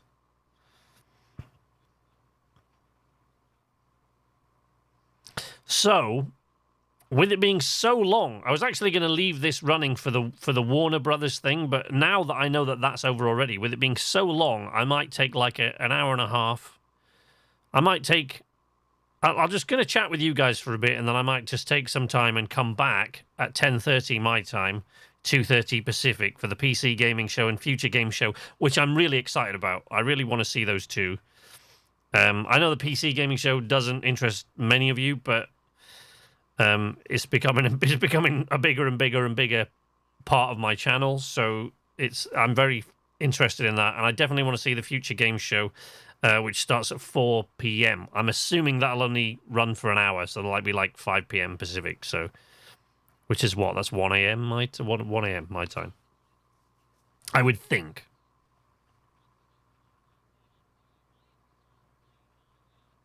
I don't know, definitely getting a mixed reaction, but I love the music. I thought the funny beats hit. Yeah. And I think that was anything that has to do with Guardians of the Galaxy, and again, very tough to follow up the movies. I was a little The funny beats hit occasionally. Is the humor going to be good here? And other times, not so much. I only saw about funny 4 or 5. Yeah, I'm right there with you, and I think that's what's going to be interesting about it. I think it is, again, we all know Guardians because of the MCU. And so getting into this game, it's going to be that moment and having to get in and settle into what this universe is. But even by the end of it, I thought at first, I'm like, man, Peter Quill's hair's kind of tall in this, right? And he's got a much blockier He's got build. some Greg Miller hair vibes I wish my hair could get that tall. Actually, shout out to Genevieve. She cut your hair. She did. She cut my hair and gave Lovely me my entire Genevieve. outfit. That's right. Love you.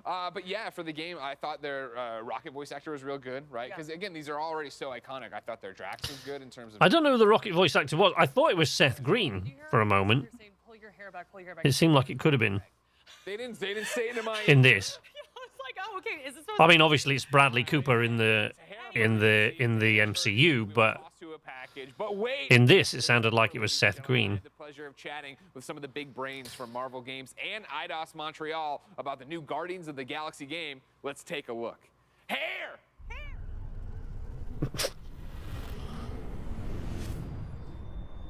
E3 exclusive. This is going to be a long-form interview, is it? Some sort of long-winded. Yes. So the sound off. Okay, wait. We don't need to do that. I always love the PC game show and the Future Game Show. I don't have a PC because I didn't play because at one time, of course, all I played was PC games. At one time in my life, that's all I ever played. And then, all I played was computer game, desktop games, home computer games. Going back as far as you can to the 80s when. I had an Atari 2600 was the first one we had in our family. We used to play Pong on there with the little wheels and stuff like that, and all that kind of stuff. And then through like Commodore Amiga, ZX Spectrum, and those kind of things, the BBC Micro. That I've gone. How much I go on and on about Elite, the series which I've absolutely loved the most in the world since 1984. But then, of course, PlayStation came along. PlayStation came along, and I was all about the consoles. After that, since the PlayStation came along, I was all about the consoles. But lately, I've started drifting more into PC, just simply because of the vast amount and variety of games that you can find on Steam. It's insane. Like the stuff that you can find on there that's obscure and that nobody's ever heard of else, outside of PC gaming. And the problem is that I think an awful lot of PC gamers who proselytize about PC gaming, most of them are like first-person shooter players, which to me, I'm not interested. Really, it's not. I mean, at the moment, like for large multiplayer combat games, at the moment, Chivalry 2 is my jam. That's my multiplayer thing. It's what I'm spending all my spare time doing. It's definitely what I'm going to be doing tonight after we've done all the streaming. And there are but nowadays there are just so many. I mean, I would never have discovered Shipbreaker if not for Steam Early Access. And I still love that game, and I still would love to be able to stream, more of it. And hopefully in the future I'll be able to. But yeah, it's. I absolutely love it. I've really, really started to rediscover the joys of PC gaming, and I'm loving every minute of it. But I'm still mainly console on the channel, especially on the channel because trying to stream and play from the same PC still causing me issues at the moment. And there'll always be console content on the channel. But yeah, I get very, very excited about the PC gaming show and the future gaming show. I really want to see. So we'll definitely be back later on. Take-Two will not reveal GTA 6 or Bioshock or any other games. Wow. Oh dear. GTA 6, Bioshock or any other game. GTA is on the same level as Skyrim with their age.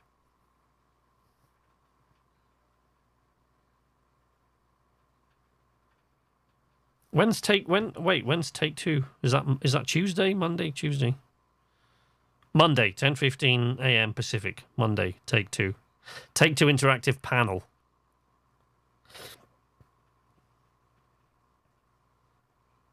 And the Indie Showcase. The Indie Showcase is one of the things I'm most interested about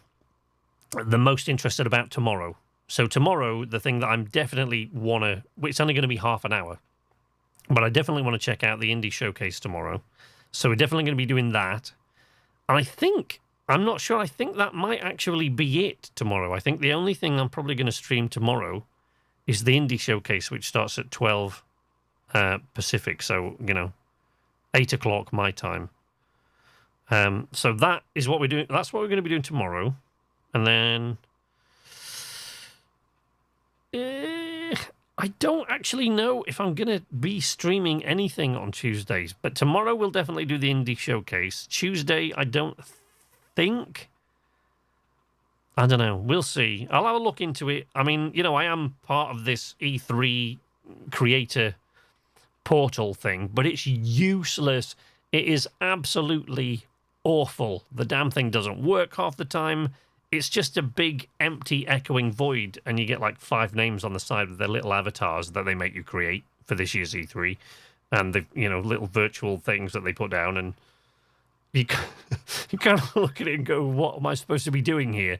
And there's tiny little things that goes, visit this booth. So you visit the booth, and it just goes, Take-Two. This is what we do. That's it. That's their booth. Right? And it's like you can chat with someone at their booth if they're available, which they never are, or you can drop a business card, in inverted commas. And all that is, it just sends them your avatar and the things you've written in your profile. That's it. It's terrible. It's absolutely useless. And the E3 portal through Twitch was what was causing Twitch to keep giving me that message earlier on, because now that we're watching it on here, we're not having any trouble at all. But yeah, there we go. So I will be definitely, I think, doing the Indie Showcase tomorrow, and I don't know if we'll be doing anything at all on Tuesday. Maybe we'll drop into the Take-Two that's a panel, so I'm not entirely sure that we're going to do that, but we'll see. I'll let you guys know in the Discord, which is here, if you're not already in the Discord. But I am going to jump out now for about the next hour and 20 minutes, and I will be back later on for the PC gaming show and the future game show. So starting at 2:30 p.m. Pacific, probably about 10 minutes before 2:30 p.m. Pacific, I will be back, and I hope to see as many of you guys in here as can make it. This is fun. I'm actually really, like the other day, that was a nightmarish headache from beginning to end. It was just horrible. And earlier on tonight, when we were having technical problems with Twitch and then the audio descriptive thing from YouTube that I couldn't get rid of, what a nightmare. But hopefully all of that is behind us. I am not going to touch anything. But I'll start another stream. I'm going to end this stream, and then I'll start another stream later on tonight. So join me back here at what will be 10:30 p.m. British summertime, 2:30 p.m. Pacific, and I'll be back here in time for the PC gaming show and the future game show. Thank you very much. I hope that we see some of you there. I really, really love chatting about this stuff with you guys. This is just way more fun than watching E3 by myself, which is what I normally have to do. Well, to be fair, Amki will usually watch it with me, but she doesn't really have a lot to say about it most of the time. So yeah, hopefully we'll see you guys later on, and we'll continue chatting, and we'll see what they're going to reveal at PC Gaming Show and the future game show, both of which I'm very excited about. But until then, until later tonight, this is from Night's Arcade, this Sleepless Night, saying see you later tonight, I guess. Bye now.